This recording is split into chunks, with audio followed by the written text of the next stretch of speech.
ورحمة الله وبركاته. إن الحمد لله إن الحمد لله الذي بنعمته تتم الصالحات الذي علم القرآن خلق الإنسان وكرم وعلمه من البيان ما لم يعلم فسبحان الذي لا يحصى امتنانه باللسان ولا بالقلم نستغفره ونتوب إليه ونشهد أن لا إله إلا الله وحده لا شريك له ونشهد أن سيدنا وسندنا وحبيبنا وطبيبنا وطبيب أرواحنا محمدا عبد الله ورسوله أرسله بالحق بشيرا ونذيرا وداعيا إلى الله بإذنه وسراجا وقمرا منيرا أما بعد فقد قال الله تعالى في كلامه المجيد وفي فرقانه الحميد أعوذ بالله من الشيطان الرجيم بسم الله الرحمن الرحيم إن الله وملائكته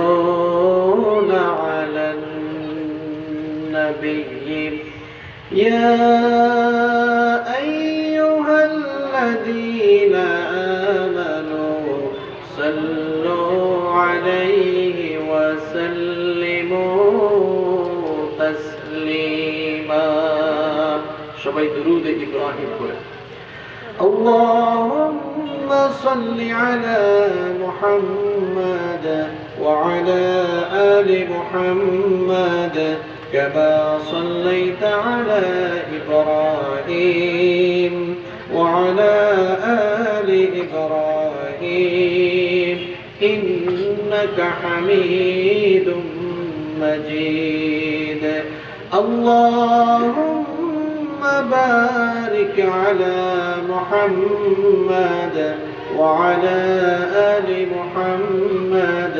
كما باركت على إبراهيم وعلى آل إبراهيم إنك حميد مجيد ربي زدني علما ربي زدني علما ربي اشرح لي صدري ويسر لي أمري واحلل عقدة من لساني يفقهوا قولي سبحانك لا علم لنا إلا ما علمتنا إنك أنت العليم الحكيم صدق الله العظيم যদি আমার গান শুনতে মন চায়। কোরআনের সুর তুমি শুনে নিও, যদি আমার গান বুঝতে মন চায়। মাজনু মনের ব্যথা বুঝে নিও, যদি আমার গান শুনতে মন চায়। কোরআনের সুর তুমি শুনে নিও, যদি আমার গান বুঝতে মন চায়। মাজনু মনের ব্যথা বুঝে নিও, যেখানে মানবতা লাঞ্ছিত হয়, সেখানে আমার গান জালিমের বিরুদ্ধে লড়তে শিখো। গানে গানে আহ্বান, যেখানে মানবতা লাঞ্ছিত হয়, সেখানে আমার গান জালিমের বিরুদ্ধে লড়তে শিখো। গানে গানে আহ্বান, আমার গানের ভাষা বুঝতে যদি চাও, আমার গানের ভাষা বুঝতে যদি চাও। আদানের সুর তুমি শুনে নিও, যদি আমার গান শুনতে মন চায়।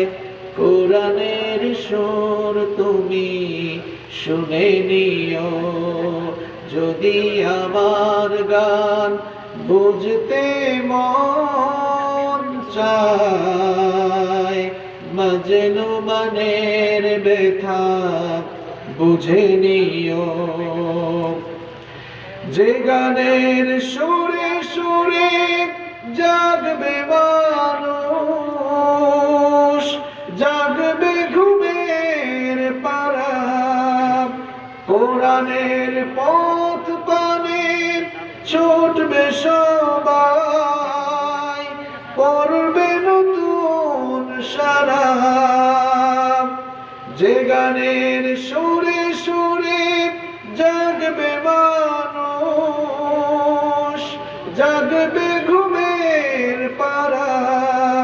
কোরআনের পথ পানে ছুটবে সবাই, পড়বে নতুন সারা। সে গানের সুর তুমি শুনতে যদি চাও, সে গানের সুর তুমি শুনতে যদি চাও।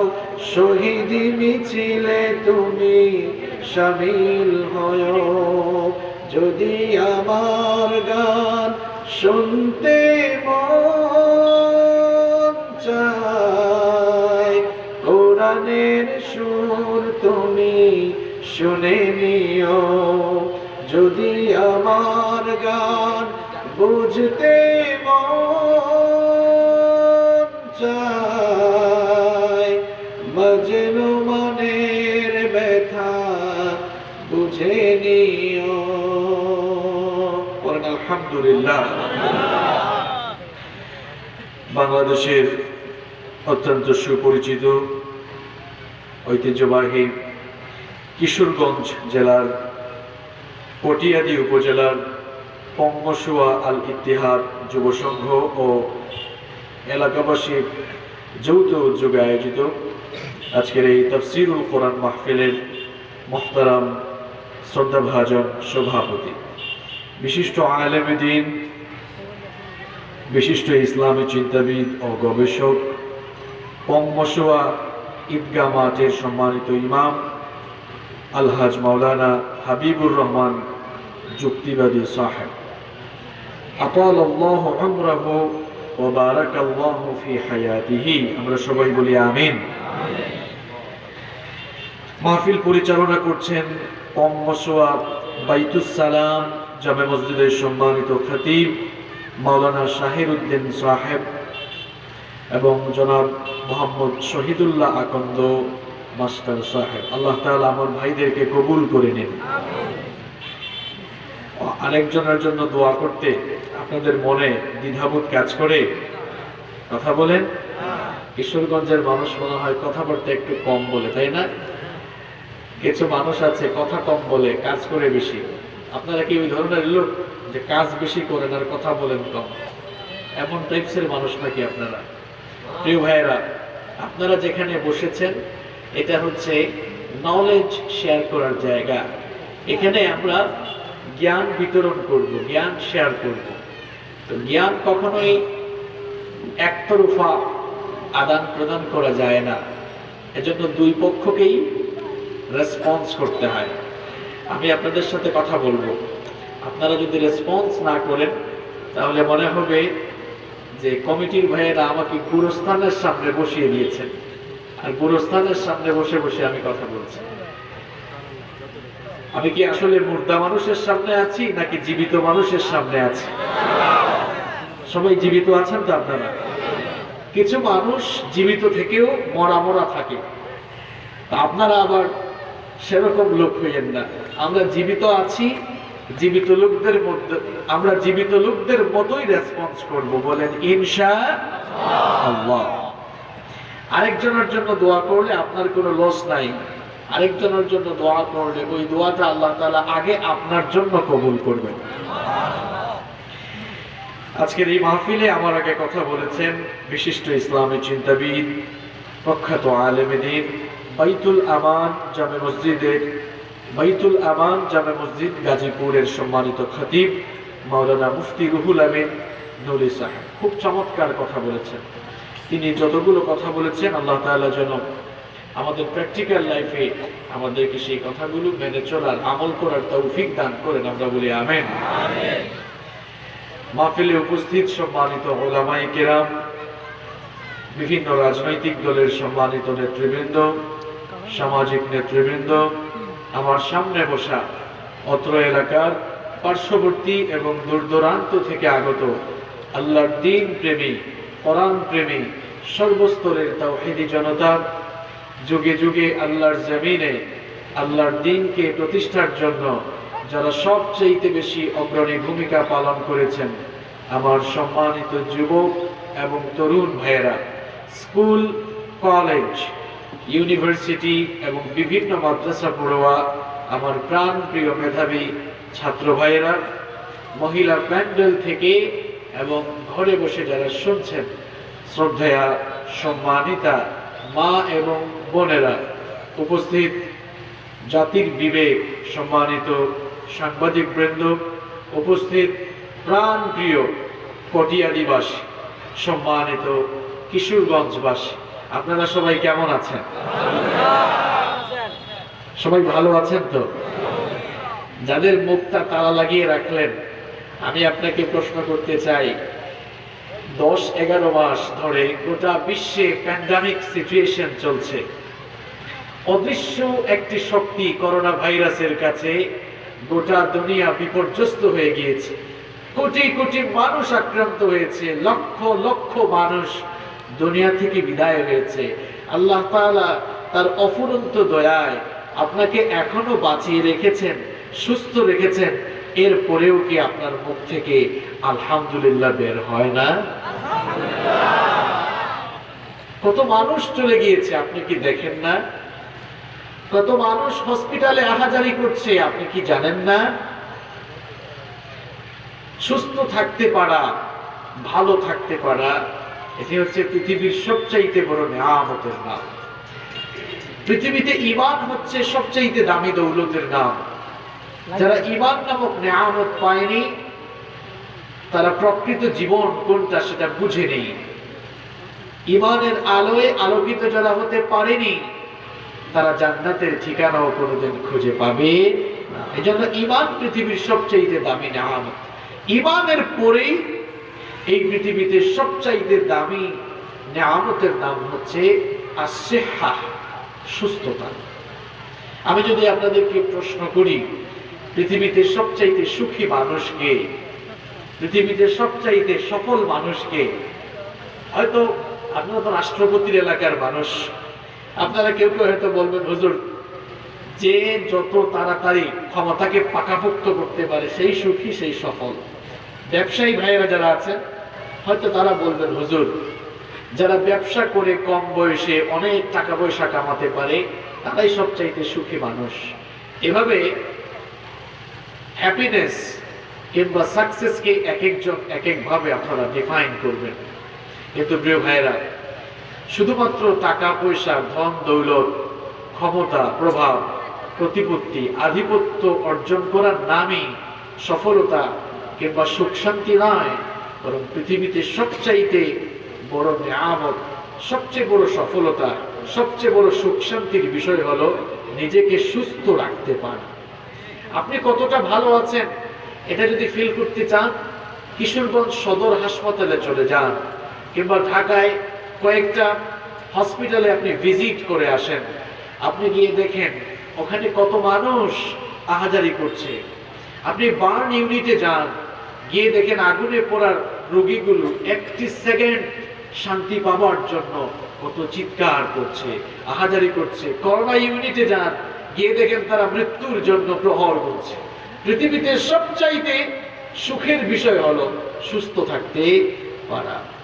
এজন্যই স্বয়ং বিশ্বনবী সাল্লাল্লাহু আলাইহি ওয়াসাল্লাম বলেছেন, সাল্লাল্লাহু আলাইহি ওয়াল আফিয়া, তোমরা আল্লাহর কাছে সুস্থতার নিয়ামত চেয়ে নাও, আল্লাহর কাছে সুস্থতা প্রার্থনা করো। ফাইন্না আহাদান লাম ইউতা বা'দাল ইয়াকিনি খায়রাম মিনাল আফিয়া, কারণ পৃথিবীতে ঈমানের পরে সুস্থতার মতো উত্তম কোন নিয়ামত আর মানুষকে দেয়া হয় নাই। ঈমানের পরে পৃথিবীতে সুস্থতার মতো দামি কোন নিয়ামত আর নেই। আপনি দেখছেন একজন মানুষের কোটি কোটি টাকা আছে, গিয়ে দেখেন ওই লোকটা রাতের বেলা ঘুমাতে পারে না, হয় হুজুর রাতে ঘুম নাই। রিক্সাওয়ালা সারাদিন রিক্সা চালায়, রাতের বেলা খাওয়া দাওয়া করার পর দেখবেন নাকে তেল দিয়া নাক ডাকে ঘুমায়। সেই লোকটাই সুখী, কারণ সে ঘুমাতে পারে। আর ওর তো হাজার হাজার কোটি টাকা আছে, বউ খারাপ, ঘুম আসে না, ছেলে মেয়ে খারাপ, আপনি তাকে সুখী বলতে পারবেন? সুখ শান্তি এটা টাকা দিয়ে কেনা যায় না, এটা ক্ষমতা দিয়ে কেনা যায় না। সুখ শান্তি কার দেয়া নিয়ামত? কথা বলেন, কার দেয়া নিয়ামত? এখনো তো সবাই বললেন না, কার দেয়া নিয়ামত? আল্লাহর নাম বললে কি গুনাহ হয়? লজ্জা লাগে? কত মধু মাখাই নাম, কত জাদু মাখাই নাম, জপতেই তো ভালো লাগে। আল্লাহু আল্লাহু তুমি জানলে জানানো, শেষ করা তো যায় না গে তোমার গুণগান। আল্লাহু আল্লাহু তুমি জানলে জানানো, শেষ করা তো যায় না গে তোমার গুণগান। তুমি কাদের গাফফার, তুমি জালিল জব্বার, তুমি কাদের গাফফার, তুমি জালিল জব্বার। অনন্ত অসীম তুমি রহিম রহমান। আল্লাহু আল্লাহু তুমি জানলে জানানো, শেষ করা তো যায় না গে তোমার গুণগান। আল্লাহু আল্লাহু তুমি মাটির আদমকে প্রথম সৃষ্টি করিয়া ঘোষণা করিয়া দিলে শ্রেষ্ঠ বলিয়া। তুমি মাটির আদমকে প্রথম সৃষ্টি করিয়া ঘোষণা করিয়া দিলে শ্রেষ্ঠ বলিয়া। তাই নূরের ফেরেশতা করে আদমকে সেজদা, ও তাই নূরের ফেরেশতা করে আদমকে সেজদা। তুমি সবার চেয়ে দিলে মাটির মানুষকে সম্মান। আল্লাহু আল্লাহু তুমি জানলে জানালুহু, শেষ করা তো যায় না গে তোমার গুণগান। আল্লাহু আল্লাহু আল্লাহর গুণগান গেয়ে আপনি শেষ করতে পারবেন? কথা বলেন, শেষ করা যাবে? শেষ করা যাবে না। সুতরাং যে আল্লাহ তাআলা আমাদেরকে গোটা দুনিয়ার প্যান্ডেমিক এই সিচুয়েশনে, বিপর্যস্ত পৃথিবীতে আমাদেরকে এখনো সুস্থতার মতো দামি নিয়ামত দিয়ে আমাদেরকে বাঁচিয়ে রেখেছেন। আবার কোরআনের মেলা, এটা কিসের মেলা? এটা কিসের মেলা? এটা কোরআনের মেলা। কোরআনের মেলায় জান্নাতি এই আয়োজনে আমাদেরকে দয়া করে শামিল হওয়ার তৌফিক দিলেন।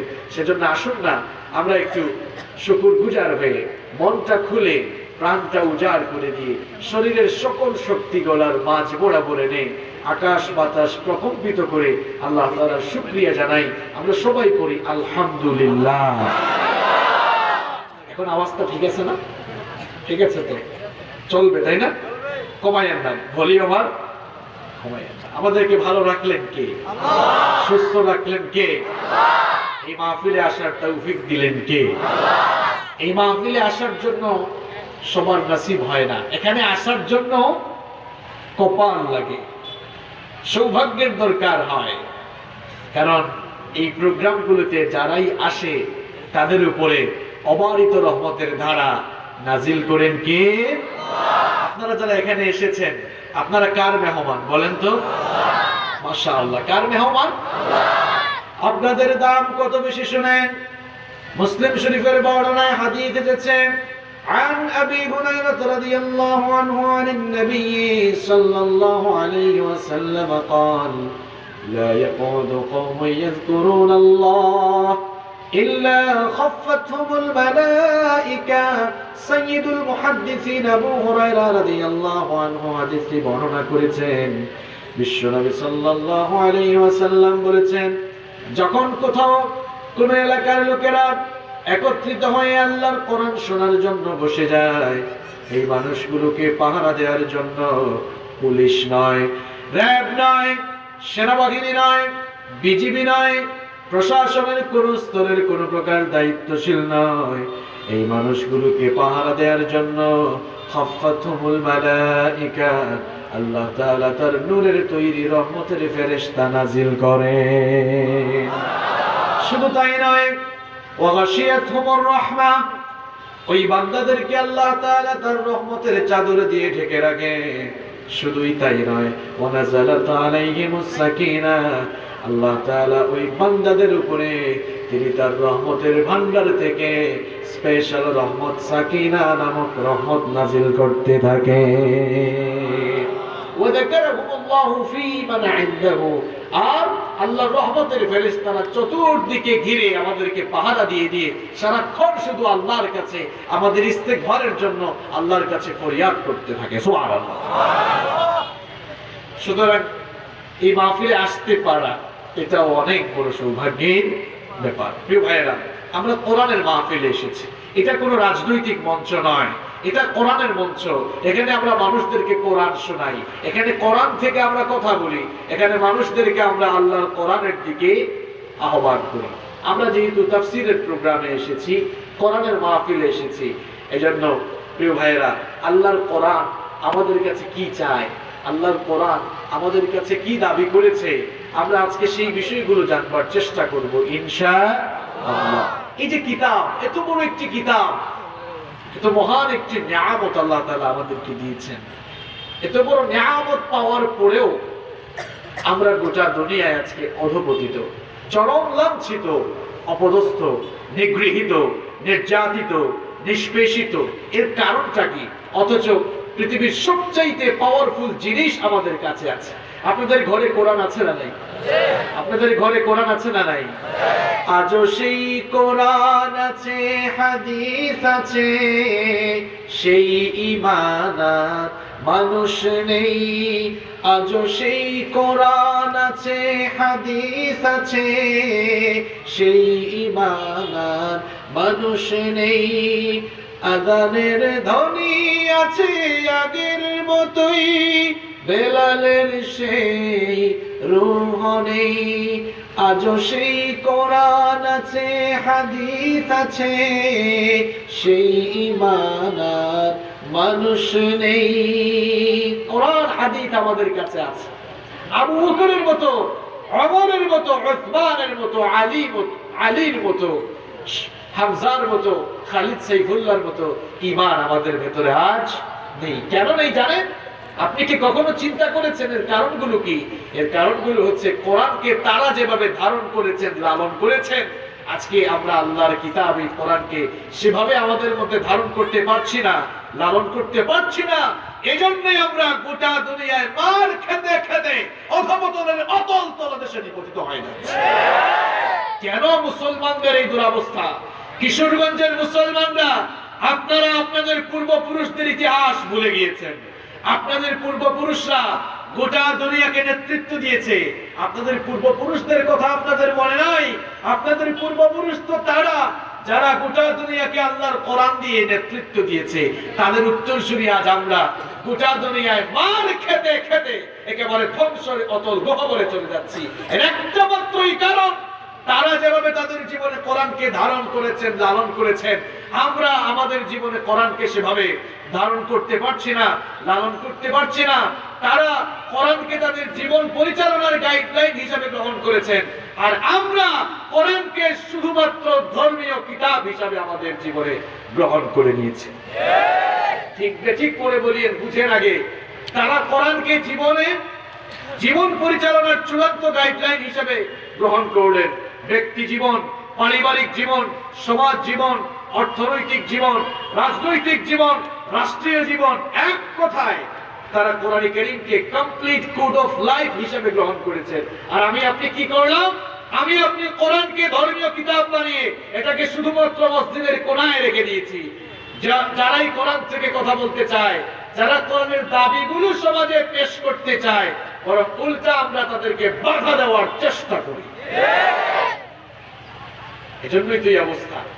আজকে আলোচনার মাধ্যমে আমরা সব বের করে নিয়ে আসার চেষ্টা করব ইনশাআল্লাহ। সম্মানিত ভাইয়েরা, আল্লাহর কোরআন আপনার ঘরে আছে। আপনারা আজকে কোরআনের মাহফিলে এসেছেন। এই ভাইয়েরা অক্লান্ত পরিশ্রম করে, কষ্ট করে, মেহনত করে এই প্রোগ্রামকে সাজিয়েছে। আপনারা মাহফিলে আসলেন। এখন আমি আপনাদেরকে কি শোনাবার জন্য আসলাম? কোরআন শোনাবার জন্য এসেছি। আমি আজকে আপনাদেরকে শোনাবো আল্লাহর কিতাবে কোরআন আপনাদের কাছে কি চায়। আল্লাহর কোরআন আপনাদের কাছে কি দাবি দিয়েছে, কি দাবি পেশ করেছে, সেগুলো আজকে আপনাকে জানতে হবে। আল্লাহ তাআলা যেন শেষ পর্যন্ত আমাদেরকে আলোচনাটি বুঝার তৌফিক দান করেন, আমরা বলি আমিন। সম্মানিত ভাইয়েরা, আমার আপনার প্রতি, আমাদের সকলের প্রতি কোরআনের 8টি চাওয়া রয়েছে। কয়টি চাওয়া রয়েছে? আমি কিন্তু সবাইকে মুখস্থ করে ছাড়বো আছে। একটা পয়েন্ট আপনি মুখস্থ না করে এখান থেকে উঠতে পারবেন না। আপনার প্রতি, আমার প্রতি কোরআনের কয়টা দাবি? 8টি। কয়টা দাবি? এই 8টা দাবি ফিল আপ করতে না পারলে জান্নাতের গন্ধ পাওয়া যাবে। কি কঠিন কথা, বুঝতে পেরেছেন? কোরআনের এই 8টি দাবি পূরণ করতে না পারলে জান্নাতের গন্ধ পাওয়া যাবে। আর এই 8টি দাবি পূরণ করতে পারলে দুনিয়াও সফল, আখিরাতও সফল। তাহলে আমাদের দুনিয়া আখিরাতকে সফল করার জন্য আমাদের প্রতি কোরআন যে 8টি দাবি পেশ করেছে, আমরা আজকে সেগুলো শুনবো এবং আমাদের জীবনে মানার চেষ্টা করব ইনশাআল্লাহ। আসুন আমরা শুরু করি।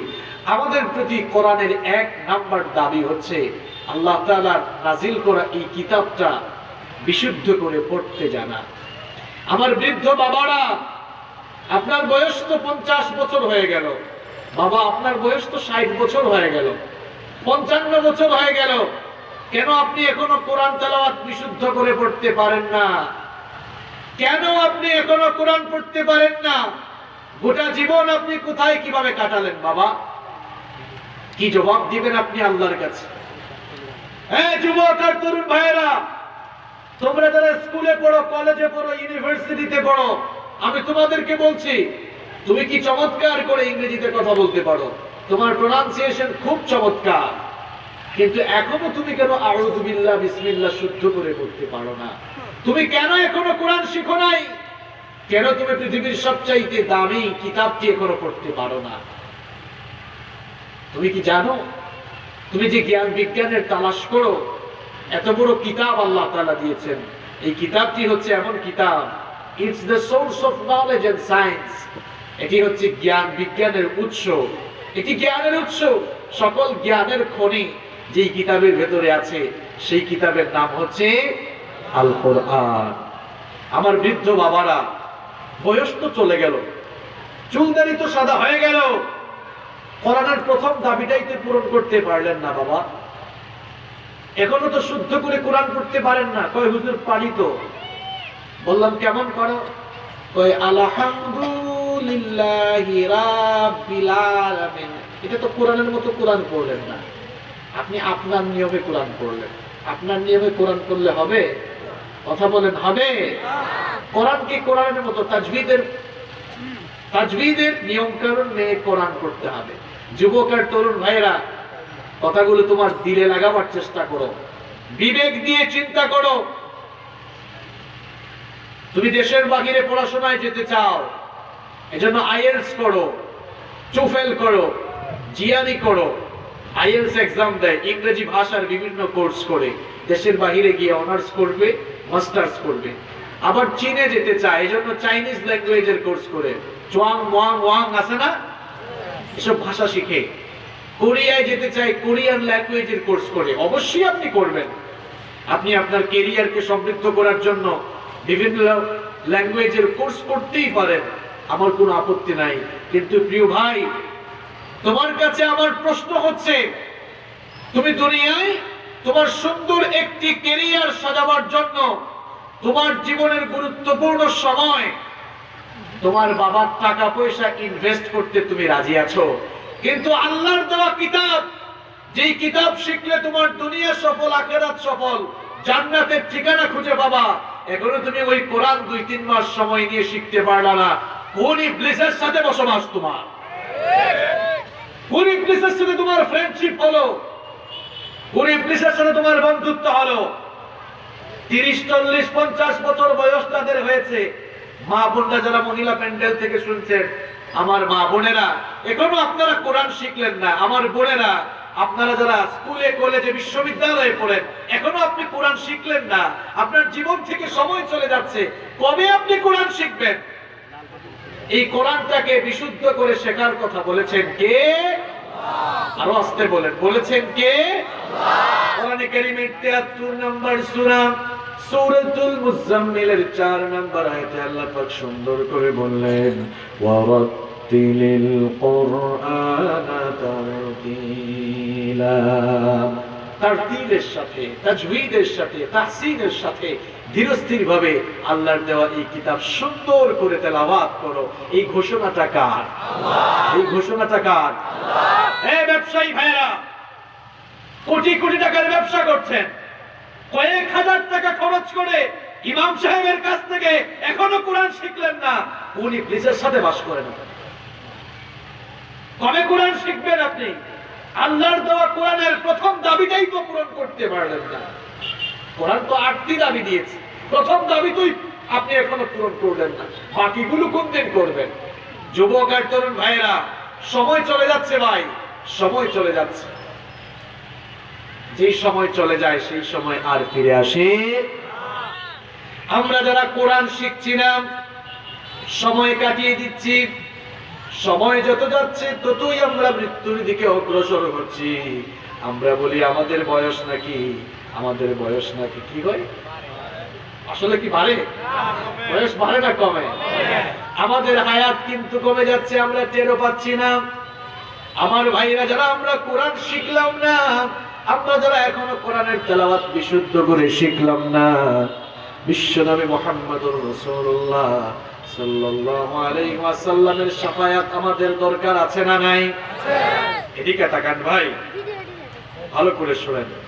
বিশ্বনবী সাল্লাল্লাহু আলাইহি ওয়াসাল্লামের শাফায়াত না পেলে জান্নাতে যাওয়া যাবে নাকি কোন? কোন নবী? ভালো করে শুনেন। কিয়ামতের কঠিন বিভীষিকাময় দিনে আল্লাহ তাআলা যখন দুনিয়ার সকল মানুষকে হাসরের ময়দানে সমবেত করবেন, সেই দিনটা বড় ভয়ঙ্কর হয়ে যাবে। এখন তো সূর্য মানুষের মাথার থেকে 9,30,00,000 মাইল দূরে, 9,30,00,000 মাইল দূর থেকে সূর্য তাপ দেয়। আপনারা তাকায় দেখেন, এই শীতের দিনে সূর্যের তাপ মানুষ সহ্য করতে পারছে না, হাত দিয়ে আছে না নাই? সূর্য কিন্তু 9,30,000,000 দূর থেকে আপনাদেরকে তাপ দিচ্ছে, তাও ডিরেক্ট দিচ্ছে না। ভালো করে শোনেন, এই পৃথিবীর চেয়ে সূর্য হচ্ছে 13 লক্ষ গুণ বড়। আপনারা যারা কটিয়াদির বাহিরে জীবনে কোনোদিন যান নাই, পৃথিবী সম্পর্কে তো আপনার কোনো ধারণাই নেই। পৃথিবীটা কত বড় শোনেন, যে বাংলাদেশে আপনি বাস করেন, এই বাংলাদেশের আয়তন কত?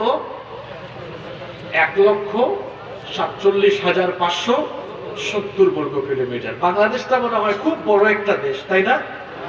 ওয়ার্ল্ড ম্যাপ, বিশ্ব মানচিত্রে যদি আপনি দেখবেন বাংলাদেশের BA লেখারও জায়গা নাই, এত ছোট একটা দেশ। আমাদের পার্শ্ববর্তী দেশ ইন্ডিয়া বাংলাদেশের চেয়ে প্রায় 30 থেকে 35 গুণ বড়। আবার কানাডা বাংলাদেশের চেয়ে 90 গুণ বড়। ইউনাইটেড স্টেট অফ আমেরিকা বাংলাদেশের চেয়ে 100 গুণ বড়। আয়তনের দিক থেকে পৃথিবীর সবচেয়ে বড় দেশের নাম রাশিয়া। রাশিয়া বাংলাদেশের চেয়ে 160 গুণ বড়। আল্লাহু আকবার। পৃথিবীতে এই ধরনের প্রায় 200 থেকে 250টি কান্ট্রি রয়েছে। এই 250টি কান্ট্রি মিলে গোটা দুনিয়া নয়, পৃথিবী নয়। 250টি কান্ট্রি মিলে হচ্ছে দুনিয়ার স্থলভাগ। এই পৃথিবীর 4 ভাগের 1 ভাগ হচ্ছে স্থলভাগ, 4 ভাগের 1 ভাগ মাটি, আর 3 ভাগই পানি। আল্লাহু আকবার। তাহলে পৃথিবীটা কত বড়? পৃথিবীটা কত বড়? আটলান্টিক মহাসাগরের আয়তন শুনলে আপনার মাথা খারাপ হয়ে যাবে। আটলান্টিক মহাসাগরের আয়তন হচ্ছে 106.4 মিলিয়ন বর্গ কিলোমিটার। আল্লাহু আকবার। কত বড়! পৃথিবীর 4 ভাগের 3 ভাগই পানি। বিশাল এই পৃথিবী। এই পৃথিবীর চাইতেও যে সূর্য আমাদেরকে তাপ দেয়, এই সূর্য কত গুণ বড়? সবাই বলেন কত গুণ? 1300 নয়, 13,000 নয়, 13 লক্ষ গুণ বড়। আপনাদের বাসায় ইলেকট্রিক্যাল লাইট আছে না? এই ইলেকট্রিক্যাল লাইটগুলোর কিছু পাওয়ার আছে। পাওয়ারকে কি বলা হয়? ইউনিট, তাই না? 36 ইউনিট, 40 ইউনিট, 50 ইউনিট, 60 ইউনিট। আমি যদি আপনাদেরকে প্রশ্ন করি, বাবা বলেন তো এই সূর্যকে কত ইউনিট তাপমাত্রা দেওয়া হয়েছে? জীবনে চিন্তা করেছেন? হ্যাঁ, সূর্য তো আল্লাহ তাআলার দান। সূর্যকে যে তাপমাত্রা দেওয়া হয়েছে 1,40,00,000 সেন্টিগ্রেড তাপমাত্রা এই সূর্যকে দেওয়া হয়েছে। সুবহানাল্লাহ। এটা আমার কথা নয়, এটা মহাকাশ বিজ্ঞানীদের কথা। 1,40,00,000 সেন্টিগ্রেড তাপমাত্রা যদি সরাসরি দুনিয়াতে চলে আসতো, কি মনে হয় আপনার? আমরা বেঁচে থাকতে পারতাম? জ্বলে পুড়ে একদম সব ছাই হয়ে যেত, দুনিয়ায় কিছুই থাকতো না। এজন্য আল্লাহ তাআলা কি করেছেন জানেন? মহাকাশে বিভিন্ন ধরনের বায়ুমণ্ডলীয় স্তর সৃষ্টি করেছেন। আমি যদি সহজে আপনাদেরকে বুঝাতে চাই, ফিল্টার বুঝেন তো আপনারা? ফিল্টারের কাজ কি? ছাকা। ফিল্টারের কাজ কি? ছাকা। আল্লাহ তাআলা আকাশের মধ্যে বিভিন্ন ফিল্টার স্থাপন করেছেন। সায়েন্সের ছাত্র যারা আছে এরা ভালো বুঝবে। মহাকাশ বিজ্ঞানের এগুলোর নাম দিয়েছেন স্ট্রাটোস্ফিয়ার, ট্রাপোস্ফিয়ার, আয়নোস্ফিয়ার, ম্যাগনেটোস্ফিয়ার, এক্সোস্ফিয়ার। এরকম বিভিন্ন ধরনের ফিল্টার, বায়ুমণ্ডলীয় স্তর আল্লাহ তাআলা আকাশে স্থাপন করেছেন। সূর্যের আলো পৃথিবীতে ডিরেক্ট আসতে পারে না। আল্লাহ তাআলা সূর্যের আলোকে ওই বায়ুমণ্ডলীয় স্তর বা ওই ফিল্টারগুলোতে ফিল্টারিং করে ছেকে যতটুকু আমাদেরকে দরকার ততটুকু আল্লাহ দান করে। 9,30,00,000 মাইল দূর থেকে সূর্য তাপ দেয়। আবার যেই তাপমাত্রা ছেকে দুনিয়ায় আসে, তাও বৈশাখ আর জ্যৈষ্ঠ মাসে গরম আমরা সহ্য করতে পারি না।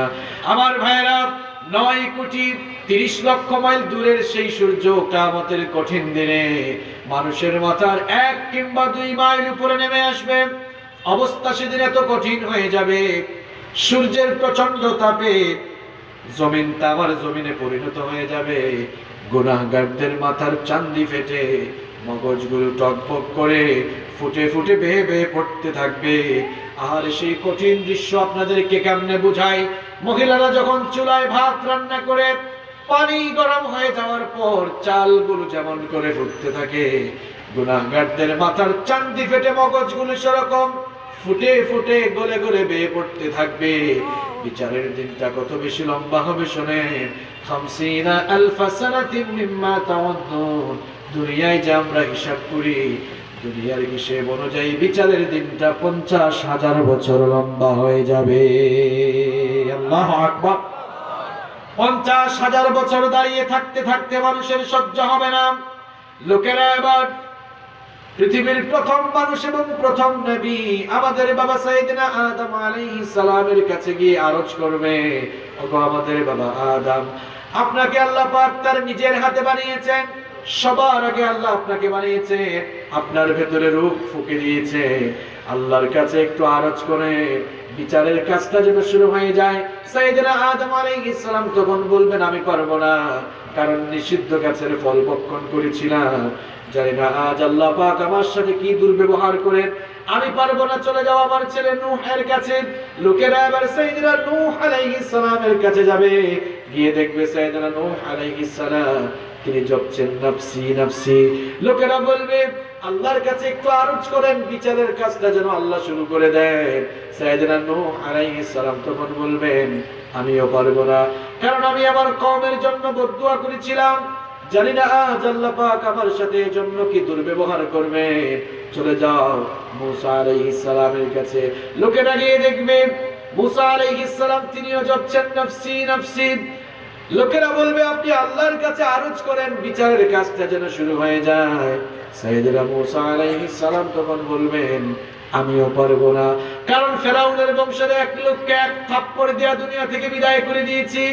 জানি না আজ আল্লাহ পাক আমার সাথে কি দুর্ব্যবহার করে। চলে যাওয়া ঈসা রূহুল্লাহর কাছে। লোকেরা আবার সাইয়েদনা ঈসা ইবনে মারইয়ামের কাছে যাবে। সাইয়েদনা ঈসা রূহুল্লাহ তখন বলবেন, আমিও পারবো না, কারণ খ্রিস্টানরা আমাকে আল্লাহর ছেলে বানিয়েছে। জানি না আজ আল্লাহ পাক আমার সাথে কি দুর্ব্যবহার করে। এত জায়গায় ঘোরাঘুরি করে কোনো লাভ নাই, একেবারে জায়গা মতো চলে যাও। চলে যাও বিশ্বনবী মুহাম্মদুর রাসূলুল্লাহ পড়েন সাল্লাল্লাহু আলাইহি ওয়াসাল্লামের কাছে চলে যাও। আজকে তার সুপারিশ ছাড়া আল্লাহ তাআলা বিচারের কাজ শুরু করবেন না। লোকেরা আবার আমাদের নবী বিশ্বনবী মুহাম্মদুর রাসূলুল্লাহ সাল্লাল্লাহু আলাইহি ওয়াসাল্লামের কাছে চলে যাবে। গিয়ে দেখবে সকল নবীরা যেখানে জপছেন নাফসি নাফসি, আমার নবী হাসরের সেই কঠিন দিনেও নাফসি নাফসি বলার পরিবর্তে জপছেন তিনি উম্মতি উম্মতি। সুবহানাল্লাহ পড়েন। লোকেরা বলবে, ওগো আল্লাহর হাবিব, আল্লাহর কাছে অ্যাপ্লিকেশন করেন বিচারের কাজটা যেন শুরু হয়ে যায়। আল্লাহর হাবিব তখন আরশে আজিমের কাছে গিয়ে সাজদায় মাথা নত করে দিয়ে আল্লাহর কাছে আরজ করবে। আল্লাহর রহমতের দরিয়ায় জোশ মেরে যাবে। আল্লাহ পাক তখন বলবেন, ওগো আমার হাবিব, ইরফা রাসাক, আপনার মাথা উঠান, সাল তুতাহু, আপনার যা মন চায় আমার কাছে চান। আজ আপনাকে এমন আমি পাওয়ার দান করলাম, যাকে মন চায় যাকে মন চায়, যার জন্য মন চায় তার জন্য সুপারিশ করে আমার জান্নাতের ভেতরে আপনি দাখিল হয়ে যান। নবীর পাওয়ার কি বুঝলেন আপনি? আমার নবীর সুপারিশ ছাড়া কিয়ামতে আল্লাহ তাআলা বিচারই শুরু করবেন না। আল্লাহু আকবার। প্রিয় ভাইরা, যেই জায়গায় ছিলাম সেই জায়গায় ফিরিয়ে দিচ্ছি আপনাদেরকে। আপনি যে কোরআন শিখলেন না, কোরআন পড়লেন না, যেই নবীর সুপারিশ ছাড়া জান্নাতে যাওয়া যাবে না, সেই নবী এবার কিয়ামতের দিন সুপারিশ করার পরিবর্তে কিছু লোকদের বিরুদ্ধে দাঁড়িয়ে আল্লাহর আদালতে সাক্ষ্য দিবেন। তারা কারা? এবার ভালো করে শুনেন।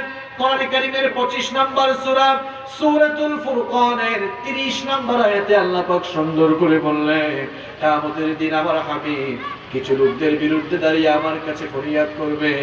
ওয়াকালার রাসূলু ইয়া রাব্বি ইন্না কওমি ইত্তাখাযু হাযাল কুরআনা মাহজুরা। কি কঠিন কথা, কি সাংঘাতিক কথা। আল্লাহর হাবিব দাঁড়িয়ে বলবেন, ওগো আল্লাহ, আমার উম্মতের এই লোকগুলো কোরআনকে পরিত্যাগ করেছে, কোরআন পড়ে নাই, বুঝে নাই, মানে নাই, সুতরাং আমি রাসূলও এই লোকদেরকে আজকে পরিত্যাগ করলাম। নাউযু বিল্লাহি মিন যালিক। কি ভয়ঙ্কর কথা। নবী যদি কারো বিরুদ্ধে দাঁড়িয়ে যান, আপনি জবাব দেন তো, ওই লোকটা জান্নাতে যাওয়ার কোনো সুযোগ আর আছে? কেন কোরআন শিখলেন না আপনি? এখনো কি আপনার হুঁশ আসে না? যুবক আর তরুণ ভাইয়েরা, তুমি কখন কোরআন শিখবা? কোন দিন শিখবা তুমি কোরআন? কোরআন না শিখলে নবীর শাফায়াত পাওয়া যাবে না। শুধু তাই নয়, কোরআন যারা শিখবে না, যারা তাদের জীবন থেকে কোরআনকে মাইনাস করে দিবে, আল্লাহ তাআলা তাদের জন্য দুনিয়া আর আখিরাতে 3টা শাস্তি রেখেছেন। জোরে কোন কয়টা? সবাই বলেন কয়টা? যারা তাদের জীবন থেকে কোরআনকে মাইনাস করে দিবে, আল্লাহ তাআলা দুনিয়া আর আখিরাতে তাদের জন্য 3টি মারাত্মক শাস্তি রেখেছেন। কোরআনে কারীমের 20 নম্বর সূরা সূরাতুত তাহা 124 নম্বর আয়াত থেকে আল্লাহ পাক সুন্দর করে বলছেন, ওয়ামান আরাদা আন যিকরি ফাইন্না লাহু মাঈশাতান দানকা ওয়া নাহশুরুহু ইয়াওমাল কিয়ামাতি আ'মা।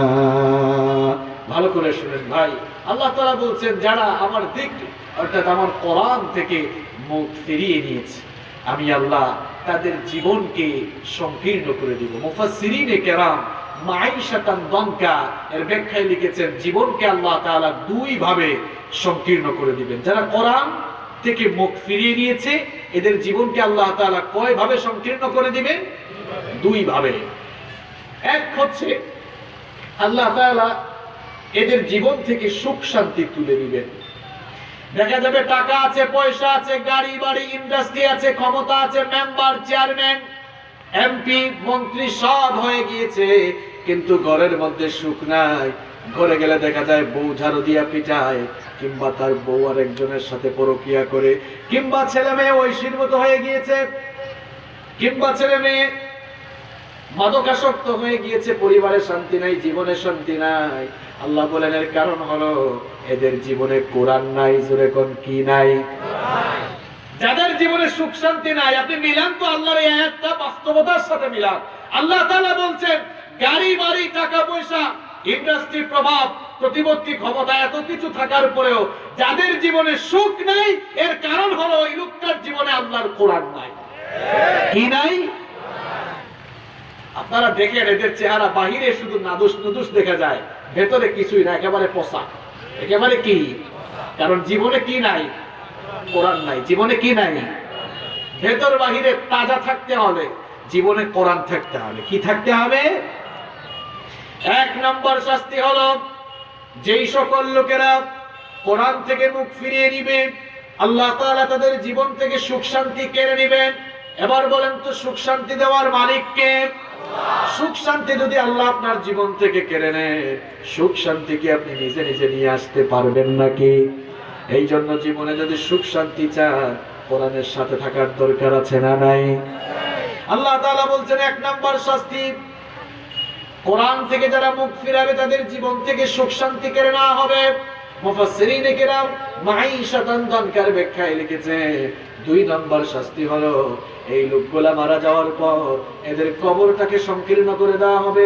কবরটাকে এত সংকীর্ণ করে দেওয়া হবে, কবরের এক পাশের মাটি আরেক পাশের মাটির সাথে লেগে যাবে, যার দরুন লোকটার এক পাজরে গিয়ে অন্য পাজরের সাথে এরকম ঢুকে যাবে। এইরকম করে কবরের ভেতরে তাদেরকে শাস্তি দেওয়া হবে। যেই লোকগুলা কোরআন থেকে মুখ ফিরিয়ে নিয়েছে, কোরআন পড়ে নাই, বুঝে নাই, মানে নাই, এদের জন্য 3 নম্বর শাস্তি হলো ওয়া নাহশুরুহু ইয়াওমাল কিয়ামাতি আ'মা। কিয়ামতের দিন আল্লাহ তাআলা এদেরকে অন্ধ অবস্থায় হাসরের ময়দানে একত্রিত করবেন। কিয়ামতের দিন যখন আল্লাহ তাআলা এদেরকে অন্ধ অবস্থায় হাসরের মাঠে একত্রিত করবেন, এই লোকগুলো তখন আল্লাহর কাছে বলবে, ক্বালা রাব্বি লিমা হাশারতানি আ'মা ওয়া ক্বাদ কুনতু বাসীরা। তারা বলবে, ওগো আল্লাহ, দুনিয়ায় তো আমরা চক্ষুষ্মান ছিলাম, দুনিয়ায় তো আমরা অন্ধ ছিলাম না, আমরা তো দুনিয়ায় চোখে দেখতে পেতাম, তাহলে হাসরের মাঠে আমাদেরকে অন্ধ করে উঠিয়েছো কেন?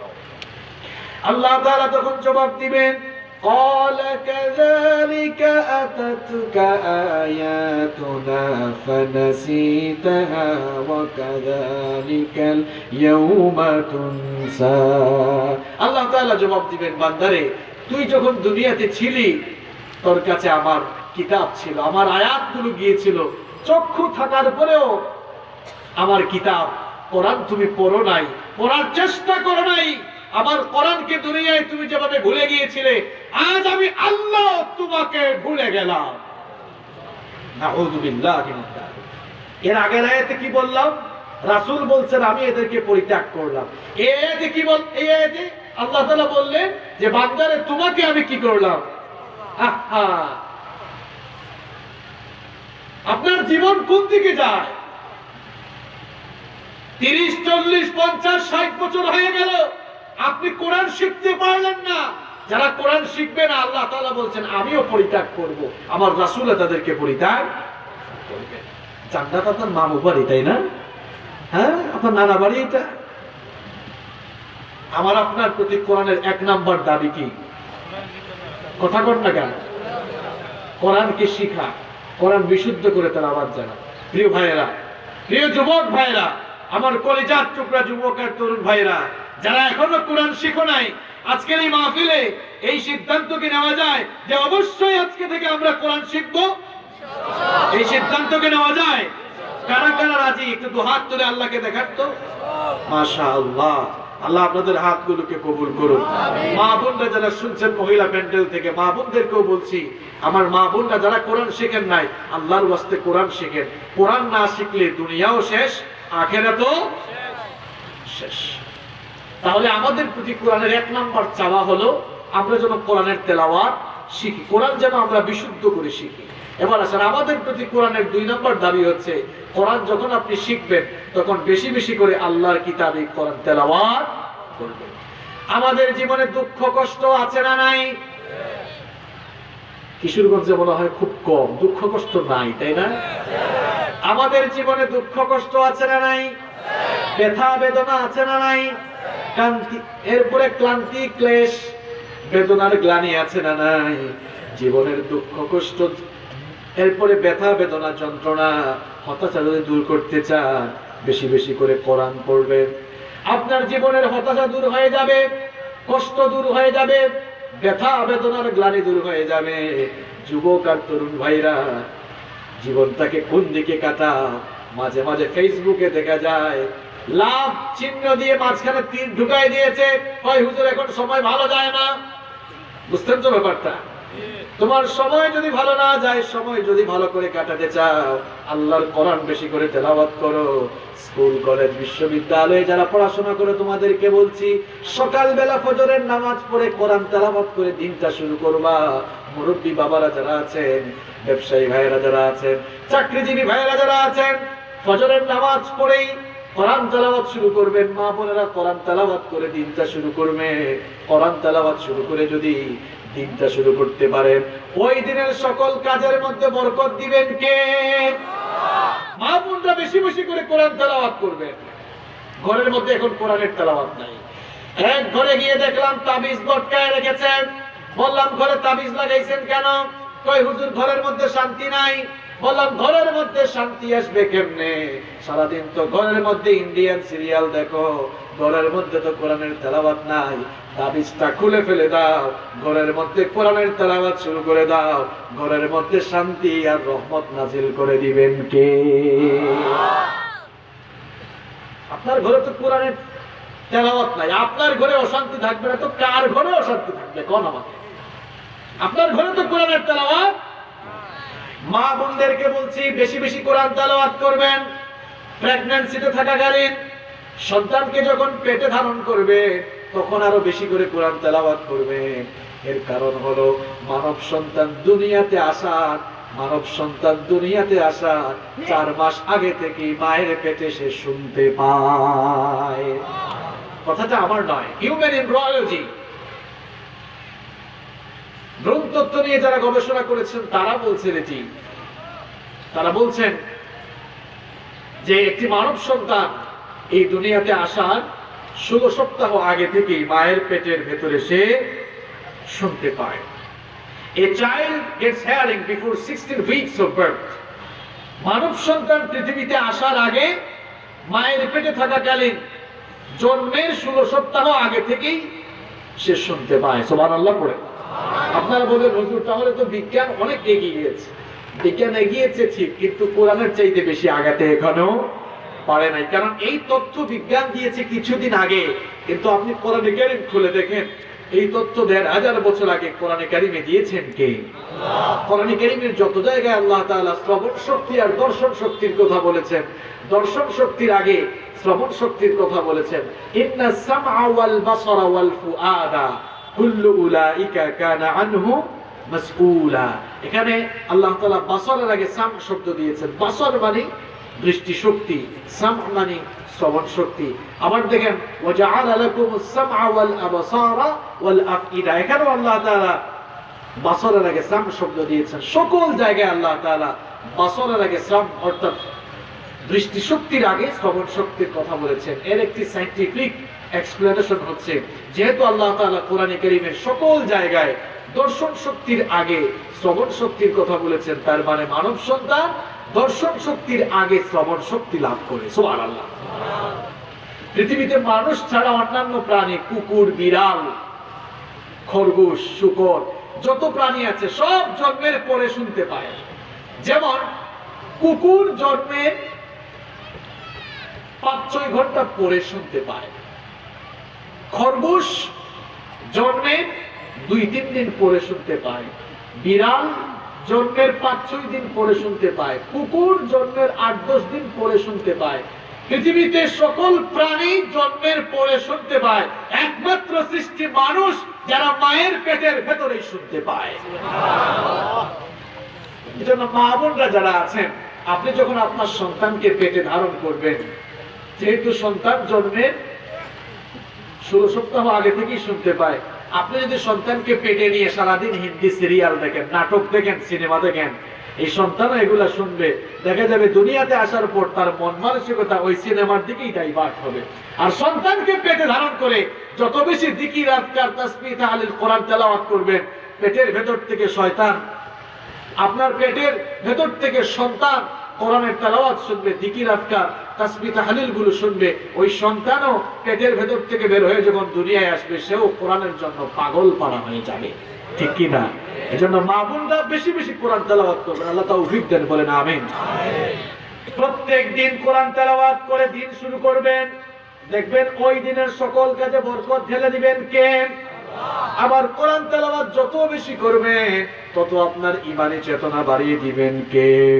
কোরআনে কারীমের ৮ নম্বর সূরা সূরাতুল আনফালের ২ নম্বর আয়াতে আল্লাহ পাক সুন্দর করে বললেন, ইন্নামাল মুমিনুনা আল্লাযীনা ইযা যুকিরাল্লাহু ওয়াজিলাত قلوبهم وإذا تليت عليهم آياته زادتهم إيمانا وعلى ربهم يتوكلون।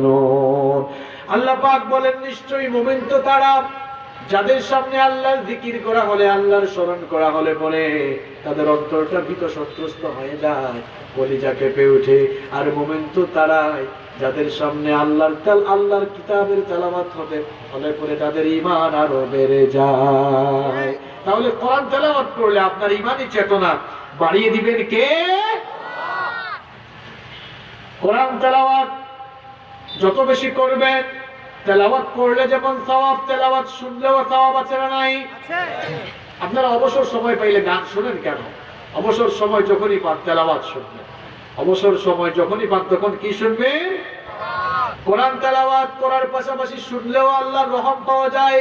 কোরআনে কারীমের ৭ নম্বর সূরা সূরাতুল আহরাফের ২০৪ নম্বর আয়াতে আল্লাহ পাক সুন্দর করে বললেন, ওয়া ইযা কুরিআল কুরআনু ফাসতামিউ লাহু ওয়া আনসিতু লাআল্লাকুম তুরহামুন। আল্লাহ পাক বলেন, যখন কোরআন পাঠ করা হয়, কোরআন তেলাওয়াত করা হয়, নীরবতার সাথে চুপ থেকে দিলের কান দিয়ে কোরআন শ্রবণ করো, তবেই তোমাদের রব তোমাদের উপরে রহম করবেন। সুবহানাল্লাহ। তবে এখন কোরআন শোনানোর পরিবেশ যারা সৃষ্টি করতে চায়, তাদেরকে কিছু মানুষ বাধা দেয়, এরকম আছে না নাই? দেখেন, আজকে রাতে আপনাদের কিশোরগঞ্জে মাহফিল ছিল, বন্ধ করে দিয়েছে। কোরআন শোনানো কোরআন শোনা থেকে মানুষদেরকে যারা দূরে রাখতে চায়, কোরআনের মাহফিল গুলো বন্ধ করে দেওয়া, এটা কিন্তু মানুষের কাজ না, এটা আবু জেহেলের কাজ। এটা কার কাজ? আবু জেহেলরা মানুষদেরকে কোরআন শুনতে দিত না, কারণ আবু জেহেলের গোষ্ঠী, আবু জেহেলের দল যারা ছিল, তাদের মনের ভেতরে সব সময় একটা ভয় কাজ করত, না জানে মোহাম্মদ কোন সময় কোরআন শুনিয়ে আমাদের পুকুরের জিয়ানো মাছগুলা তার পুকুরে নিয়ে যায় কিনা, এরকম একটা ভয় আছে না নাই? তাদের ভয় যে আমাদের পুকুরের জিয়ানো মাছগুলো ইসলামের পুকুরে চলে যায় কিনা। আমার ভাইরা, কোরআন শুনতে না দেওয়া, কোরআন শুনতে বাধা দেওয়া, এটা এই যুগের নতুন কোনো কাজ নয়। যেই যুগে বিশ্বনবীর উপরে কোরআন নাজিল হয়েছিল, সেই যুগেও আবু জেহেলের গোষ্ঠী এমন কাজ করত। কোরআনে কারীমে আল্লাহ তাদের চরিত্র সুন্দর করে তুলে দিয়েছেন। আমি ফালতু কোনো কথা বলি না, সরাসরি কোরআন থেকে বলছি। আবু জেহেলের দলেরা কি করতে শুনেন, ওয়াকালাল্লাযীনা কাফারু লা তাসমাউ লিহাযাল কুরআন ওয়ালগাউ ফীহি লাআল্লাকুম তাগলিবুন। আল্লাহ পাক আবু জেহেলের এবং আবু জেহেলের সাঙ্গপাঙ্গদের চরিত্র কোরআনে কারীমে তুলে দিয়েছেন।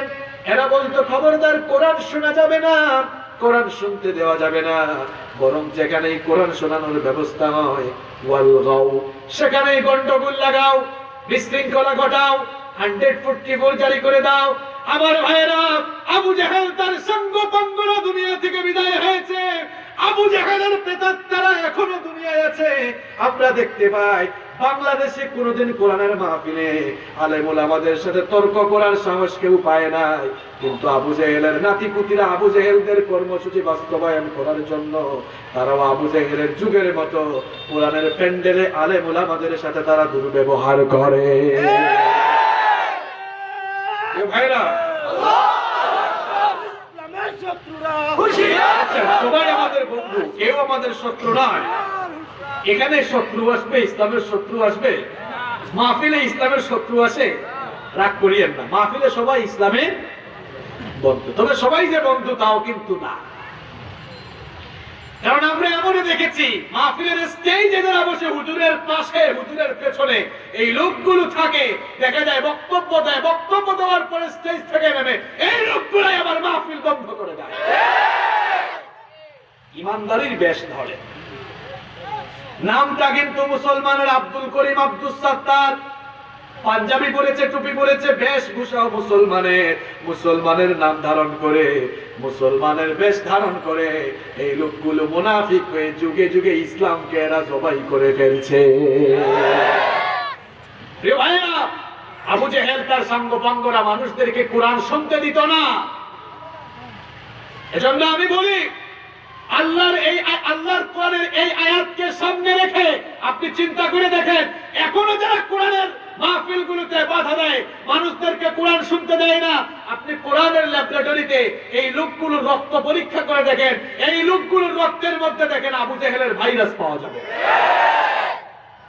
কোরআনের প্রতি এত জ্বালাপোড়া কেন তোমার? কয় হুজুর দেখেন না করোনা ভাইরাস, তো সিনেমা হল খোলা কেন? সিনেমা হলে ঘেঁষাঘেঁষি কম না বেশি? কথা কম না বেশি? সামাজিক দূরত্ব, সামাজিক দূরত্ব কথাটা ইসলামের সাথে সাংঘর্ষিক। বলতে হবে শারীরিক দূরত্ব। কি বলতে হবে? শারীরিক দূরত্ব। এখন মাছ বাজারে কি শারীরিক দূরত্ব আছে?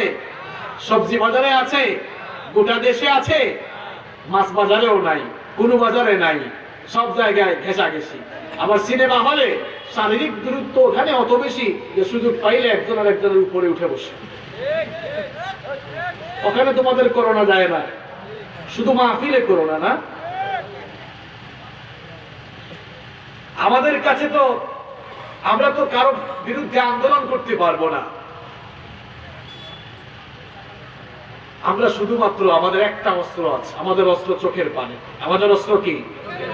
আমাদের কাছে পিস্তল নাই, বুলেট নাই, বোমা নাই, কিছুই নাই, কিন্তু আমাদের আছে ঈমান। আর ঈমানের সাথে একটি অস্ত্র আছে, অস্ত্রের নাম চোখের পানি। আর আলেম উলামাকে গালি দিও না, আর আলেম উলামাদের সাথে বেয়াদবি করো না, যদি আলেমুল আমাদের চোখের পানি একবার পড়ে যায় তাহলে একেবারে ধ্বংস হয়ে বঙ্গোপসাগরে নিপতিত হয়ে যাবে।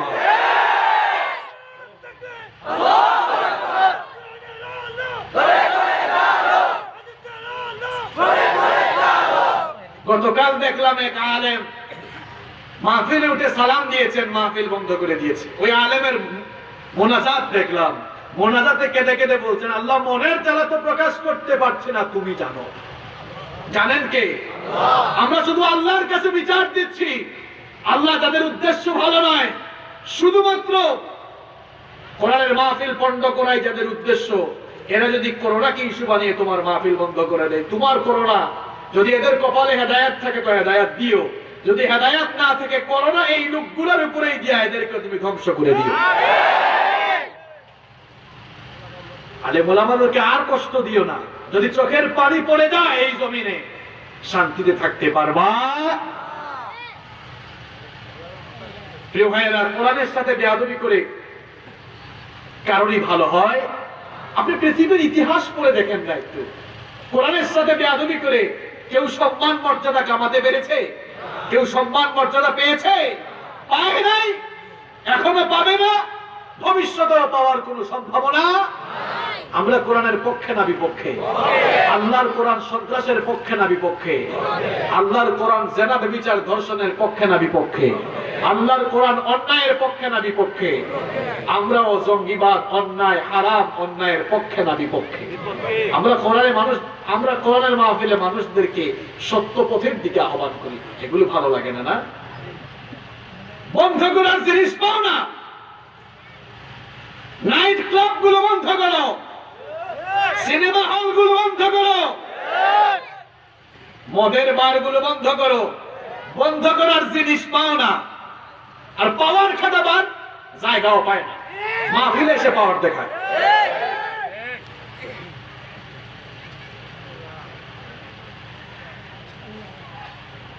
বক্তব্যটি যেহেতু রেকর্ড হচ্ছে, আমি বিনয়ের সাথে প্রশাসনের ভাইদের কাছে বলতে চাই, প্রিয় ভাইয়েরা, আপনারাও তো মুসলমান, কখনো কি চিন্তা করেছেন আপনারা যে বলেন যে কোরআনের মাহফিল হবে আমাদের কাছে পারমিশন নিতে হবে? আপনাকে বিনয়ের সাথে, শ্রদ্ধার সাথে, সম্মানের সাথে আমি বলছি, এটা কি রাজনৈতিক কোন সমাবেশ যে আপনার কাছ থেকে অনুমতি আনতে যাবে মানুষ? এই মাহফিল গুলোতে তো উলামায়ে কিরাম এসে আল্লাহর কথা বলেন। তো আল্লাহর কথা বলতে হলে আপনি তো আল্লাহর গোলাম, গোলামের কাছ থেকে অনুমতি আনতে হবে কেন? আমরা এই মাহফিলে এসে আমরা কি কোনো দলের কথা বলি? নেতার পক্ষে কথা বলি? হ্যাঁ, আমরা একজনের পক্ষে কথা বলি, তিনি হচ্ছেন মুহাম্মদ সাল্লাল্লাহু আলাইহি ওয়াসাল্লাম। তিনি তো আপনার নবী, আমরা সেই নবীর কথা বলি, আল্লাহর কথা বলি।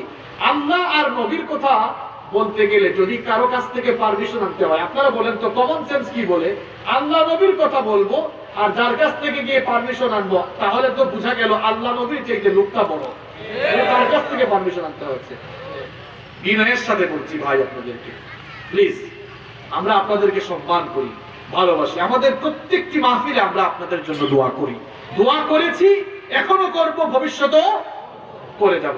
প্লিজ আপনারা বুঝার চেষ্টা করেন, বরং আপনারা মানুষদেরকে বলেন, আপনারা বেশি বেশি মাহফিল করেন, আমরাও আসবো, নিরাপত্তা দিব। হুজুরদেরকে আপনারা মাহফিলে এসে পরামর্শ দিতে পারেন, হুজুর জঙ্গিবাদের বিরুদ্ধে বলেন, সন্ত্রাসবাদের বিরুদ্ধে বলেন, মাদকের বিরুদ্ধে বলেন। আপনারা আলেম ওলামাদের সাথে সম্পর্ক তৈরি করেন। সম্পর্ক তৈরি না করে এই কাজগুলো করছেন কেন? অবশ্য প্রশাসনের ভাইদেরকে দোষ দিয়ে লাভ নেই, কারণ প্রশাসনের ভাইরা আমাদের প্রতি অনেক আন্তরিক, বিভিন্ন জায়গায় তারা আমাদেরকে অনেক সহযোগিতা করেছেন। মাহফিল বন্ধ করার জন্য প্রশাসন দায়ী নয়, এই যে আমাদের মতো টুপিওয়ালা দাড়িওয়ালা লোকেরাই কিন্তু প্রশাসনকে গিয়ে কান পরা দেয়।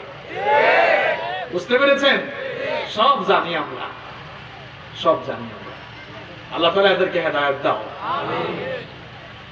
প্রশাসনের ভাইদেরকে তো বললাম, এবার আপনাদেরকে বলি, চেয়ারম্যান সাহেব, এমপি সাহেব, মন্ত্রী সাহেব, আমরা আপনাদেরকে সম্মান করি। কেন সম্মান করি? কারণ আপনারা একটা সমাজকে নেতৃত্ব দেন, একটা সমাজে প্রতিনিধিত্ব আপনারা করেন, অনেক দাম আপনাদের, অনেক রেসপন্সিবিলিটি আপনাদের। আল্লাহর কোরআনের মাহফিলগুলো যেন হয় এখানে বাধা বিঘ্নতা সৃষ্টি না করা, কেউ বাধা বিঘ্নতা যেন সৃষ্টি না করতে পারে, এটা দেখাও আপনার রেসপন্সিবিলিটি। কারণ আপনি এই সমাজের একজন রিপ্রেজেন্টেটিভ, আপনি একজন রিপ্রেজেন্টেটিভ, আপনাকে আমরা সব সম্মানের সাথে বলছি।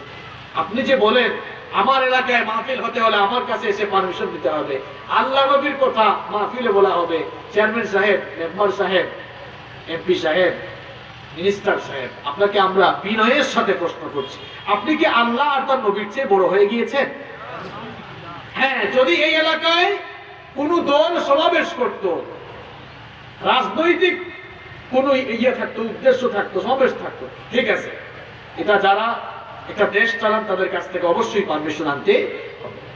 কিন্তু অবাধ ধর্ম চর্চায় তো বাধা দেওয়া উচিত নয়। আল্লাহ তাআলা আমার সব ভাইদেরকে হেদায়েত দাও, কারো প্রতি আমাদের কোনো আক্রোশ নাই, আমরা কাউকে আক্রমণ করে কথা বলবো না। আমাদেরকে অনেকে গালি দেয়, অনেকে বলে জুতা মারো, তালে আছে না? আমি ওই দিন নোয়াখালী মাহফিলে যাচ্ছি, গাড়ি আটকে গেছে, ড্রাইভার গাড়ি আটকে দিল। বললাম কি হয়েছে? সামনে তো মিছিল আসতেছে। বললাম ঠিক আছে। দেখলাম কারা মিছিলে? যুবক ছেলেরা, যুবক ভাইরা আলেম ওলামাদের কার্টুন বানিয়ে কুত্তার মতো চেহারা দিয়ে মাথায় টুপি লাগিয়েছে। যুবক আর তরুণ ভাইয়েরা, তোমার কি মৃত্যুর ভয় নাই? ওলামায়ে কেরাম কারা তুমি জানো না? না জানলে শোনো, ইন্নাল উলামা ওয়ারাসাতুল আমবিয়া, ওনারা সাধারণ মানুষ নন, ওনারা আল্লাহর জমিনে, আল্লাহর এই জমিনে নবীদের প্রতিনিধিত্বকারী। আল্লাহু আকবার। এনারা নবীদের ওয়ারিস। কেমনে তুমি তাদের সাথে বেঈমানি করো? তবে আমরা তোমাদেরকে গালি দিব না, বকা দিব না। কেন জানো? যেহেতু আমরা নবীদের ওয়ারিস, আমাদের দিল, আমাদের কলিজাটা বড়। তোমরা যদি বলো যে আমাদের গালে জুতা মারবা, আমরা বলবো তোমরা আমাদের কাছে আসো, আমরা তোমাদের কপালে চুমু দিব। আমরা তোমাদেরকে ফিরিয়ে দিব না, আমরা তোমাদেরকে ঘৃণা করি না। আমরা মনে করি তোমরা বুঝো নাই, না বুঝে এই কাজটা করেছো। ফিরে আসো ভাই, ফিরে আসো, আমরা তোমাদেরকে সঠিক পথ দেখাবো। ফিরে আসো আল্লাহর কোরআনের কাছে। তুমি যে বললা জুতা মারবা তালে, তুমি কি দেখো না? তুমি যে কার্টুন বানালা, তুমি যে ছবি আঁকলা, ওখানে আল্লাহর নবীর সুন্নতি দাঁড়িয়ে আছে। তুমি তো কোনো ব্যক্তির গায়ে জুতা মারার কথা বলছো না। তুমি কি চিন্তা করেছো তুমি স্বয়ং নবীর সুন্নতের গায়ে তুমি জুতা মারতেছো? আল্লাহ এই মাহফিল থেকে তোমার কাছে ফরিয়াদ করছে, আমার কলিজার টুকরা যুবক ভাইগুলোকে তুমি হেদায়েত দাও। আমিন। তোমাদের প্রতি আমাদের কোনো আক্রোশ নাই। তোমরা তোমাদের ভুলগুলো বুঝতে পেরে এখনো যদি ফিরে আসো। তোমরা তো বলছো আমাদেরকে জুতা মারবা, আর আমরা প্রস্তুত আছি তোমাদেরকে বুকে আলিঙ্গন করে নেওয়ার জন্য, ঠিক কি না? আমরা তোমাদেরকে ভালোবাসি, আমরা তোমাদেরকে ভালোবাসি, মহব্বত করি। আমরা তোমাদেরকে জান্নাতের রাস্তা দেখাতে যাই, তোমাদেরকে আমরা নিয়ে একসাথে জান্নাতে যেতে চাই। আল্লাহ আমাদেরকে কবুল করুন, বলেন আমিন। কষ্ট হচ্ছে আপনাদের? প্রিয় ভাইয়েরা, তাহলে আমাদের প্রতি কোরআনের 2 নাম্বার দাবি হচ্ছে কোরআন বেশি বেশি তেলাওয়াত করা। আপনারা কি ভুলে যাচ্ছেন নাকি পয়েন্টগুলো মনে রাখতেছেন? আচ্ছা বলেন তো তাহলে সবাই, আমাদের প্রতি কোরআনের 1 নাম্বার দাবি কি? মাশাআল্লাহ। দেখেছেন আপনাদের কিশোরগঞ্জের মানুষ খুব সুশিক্ষিত, তার বহিঃপ্রকাশ হচ্ছে, আলহামদুলিল্লাহ পড়েন। 1 নাম্বার দাবি হচ্ছে আল্লাহর কোরআন বিশুদ্ধ করে শেখা। 2 নাম্বার হচ্ছে বেশি বেশি এই কিতাব তেলাওয়াত করা। আমাদের প্রতি কোরআনের 3 নাম্বার দাবি হচ্ছে আপনি নিজে যখন কোরআন শিখবেন তখন অপরকে কোরআন শেখাবেন। প্রিয় ভাইয়েরা, আপনি কোরআন শিখেছেন, আপনার ভাইকে কোরআন শেখান, আপনি আপনার বোনকে কোরআন শেখান। আপনার ওয়াইফ যদি কোরআন না পারে আপনি কোরআন শেখান। মা বোনরা যারা আছেন, একজন স্ত্রী চাইলে খারাপ স্বামীকে ভালো বানিয়ে দিতে পারে, একজন আদর্শবান স্বামী চাইলে একজন খারাপ স্ত্রীকেও ভালো বানিয়ে দিতে পারে কিনা? দুজনের মহব্বত থাকলে ঘরটাকে বরকত দিয়ে ভরে দিবেন কে? ঘরে বরকত যদি বাড়াতে চান তাহলে সুসম্পর্ক বাড়াতে হবে। হাজবেন্ড ওয়াইফের মধ্যে সম্পর্ক বাড়ানোর দরকার আছে না নাই? ভাবিদের সাথে ভালো ব্যবহার করেন তো আপনারা? ঘরে গিয়ে ভাবিকে সালাম দিবেন। কি দিবেন? কথা কয় না কেন? কি দিবেন? সালাম দেন তো আপনারা? হয় হুজুর শরম লাগে, তো লজ্জা লাগে। ভাবির সাথে এক খাটে থাকেন, লজ্জা করে না, সালাম দিতে বুঝি আপনার লজ্জা লাগে? হ্যাঁ, যে আগে সালাম দেয় সে অহংকার মুক্ত। আবার অন্য হাদিসে রাসূল বলছেন, তোমাদের মধ্যে যারা আগে আগে মানুষকে সালাম দেয় এরা আমার সাথে জান্নাতে নিকটবর্তী হয়ে যাবে। এজন্য ঘরে গিয়েই ভাবিকে সালাম দিবেন। ভাবি যদি আপনার উপরে রেগে থাকে দেখবেন সালাম দিলে একেবারে ঠান্ডা। তবে সালাম দিলে মাঝে মাঝে একটু ঝামেলাও আছে। কি ঝামেলা বলবো? এক ভাই বললেন, হুজুর আমি তো বাসায় গিয়ে কলিং বেল চাপলাম, কলিং বেল চাপার পরে আমার বউ দরজা খুললো, আমি বললাম আসসালামু আলাইকুম। বউ সালামের জবাব ওয়া আলাইকুম আসসালাম না দিয়ে বলল, কি ফাইজলামি করো, আমাকে তুমি চিনো না? মানে আমরা মনে করি সালাম শুধুমাত্র স্পেসিফিক পারসন যারা তাদেরকে দেওয়া না। যত বেশি সালামের প্রসার ঘটাবেন দাম্পত্য জীবনে বরকত দিয়ে ভরে দিবেন কে? আল্লাহ। তো মা বোনরা তো মহিলা প্যান্ডেল থেকে শুনছেন, তাই না? তো ভাবিরা খুব খুশি যে আজকে হুজুর আমাদের পক্ষে বলে দিয়েছে, তাইলে আজকে ঘরে গিয়ে সালাম পাবো। ভাবিদেরকেও বলছি, শুধু সালাম পাওয়ার আশা করে বসে থাকলে হবে না, ভাইদেরকেও আগে সালাম দেওয়ার দরকার আছে না নাই? আর ঘরে গিয়ে ভাবিদের সাথে ভালো আচরণ করবেন, প্রশংসা করবেন। কারণ বিবিদের প্রশংসা করতেন মুহাম্মদ সাল্লাল্লাহু আলাইহি ওয়াসাল্লাম। আল্লাহর নবী যখনই ঘরে যেতেন আমাদের মা আম্মা জানা আয়েশা রাদিয়াল্লাহু আনহা বলেছেন, বিশ্বনবী সাল্লাল্লাহু আলাইহি ওয়াসাল্লাম আমাকে এত ভালোবাসতেন, এত মহব্বত করতেন। আমার নাম তো ছিল আয়েশা, কিন্তু আদর করে আমার নবী মাঝে মাঝে আমাকে আয়েশ ডাকতেন, মাঝে মাঝে আদর করে আমাকে হুমায়রা বলে ডাকতেন। সুবহানাল্লাহ। আপনার ওয়াইফের নাম থাকুক না কুলসুমা বেগম, ঠিক আছে, থাকুক না তাবাসসুম, থাকুক না তারান্নুম, আপনার যেই নামে ডাকতে মন চায় সেই নামে ডাকেন। বরকত দিবেন কে? আল্লাহ। ভালোবাসা বাড়াবেন কে? আল্লাহ। ঘরে গেলেই ভাবির প্রশংসা করবেন। আপনারা তো প্রশংসা করেন না, গিয়েই গুয়ারের মতো আচরণ করেন। গুয়ার বুঝেন তো আপনারা?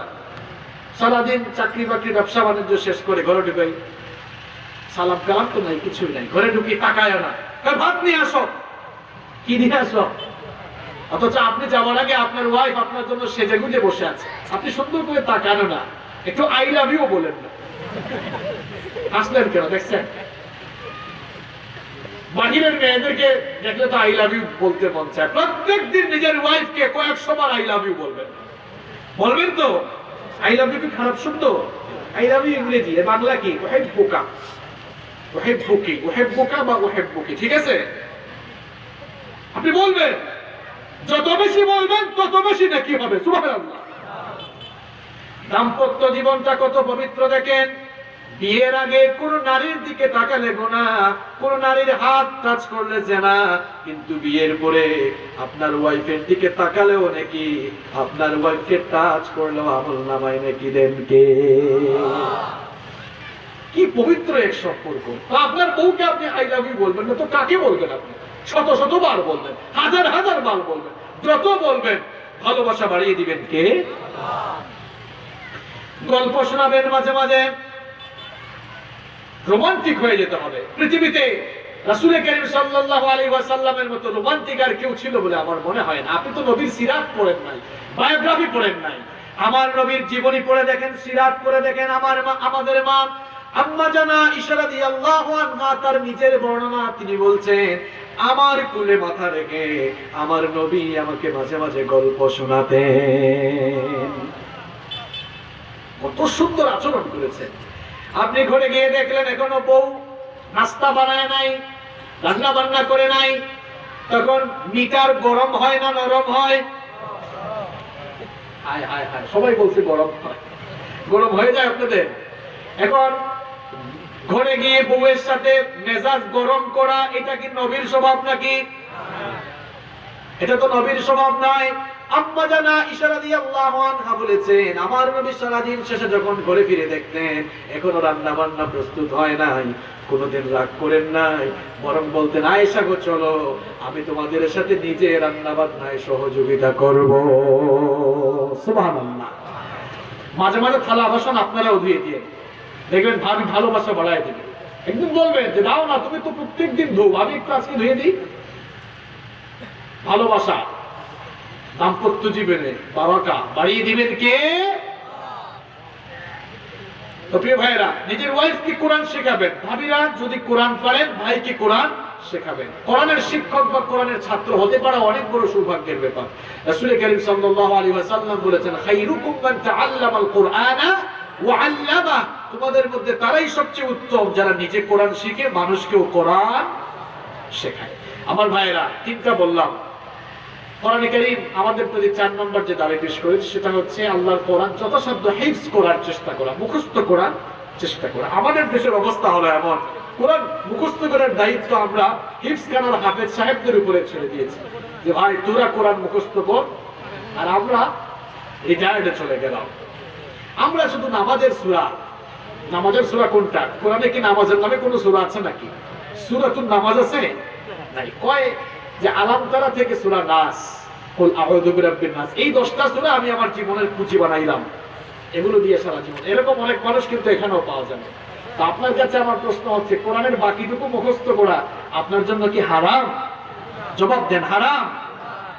আল্লাহ রাসূলের সাহাবীরা যে যতটুকু পারতেন ততটুকু কোরআন মুখস্থ করতেন। এখনো যদি আপনি আরবিয়ান কান্ট্রিগুলোতে ভিজিট করেন, আপনি দেখবেন আরবদের মধ্যে এই স্বভাব আছে, যে যতটুকু পারে ততটুকু তারা কোরআন মুখস্থ করে। ইভেন আল আজহার ইউনিভার্সিটি, মদিনা ইউনিভার্সিটি, উম্মুল কুরা ইউনিভার্সিটি সহ আরবিয়ান কান্ট্রিগুলোর অনেক বিশ্ববিদ্যালয়ে তারা তাদের পাঠ্যক্রম, কারিকুলাম, সিলেবাসের সাথে কোরআন মুখস্থ করা আবশ্যক করে দিয়েছে।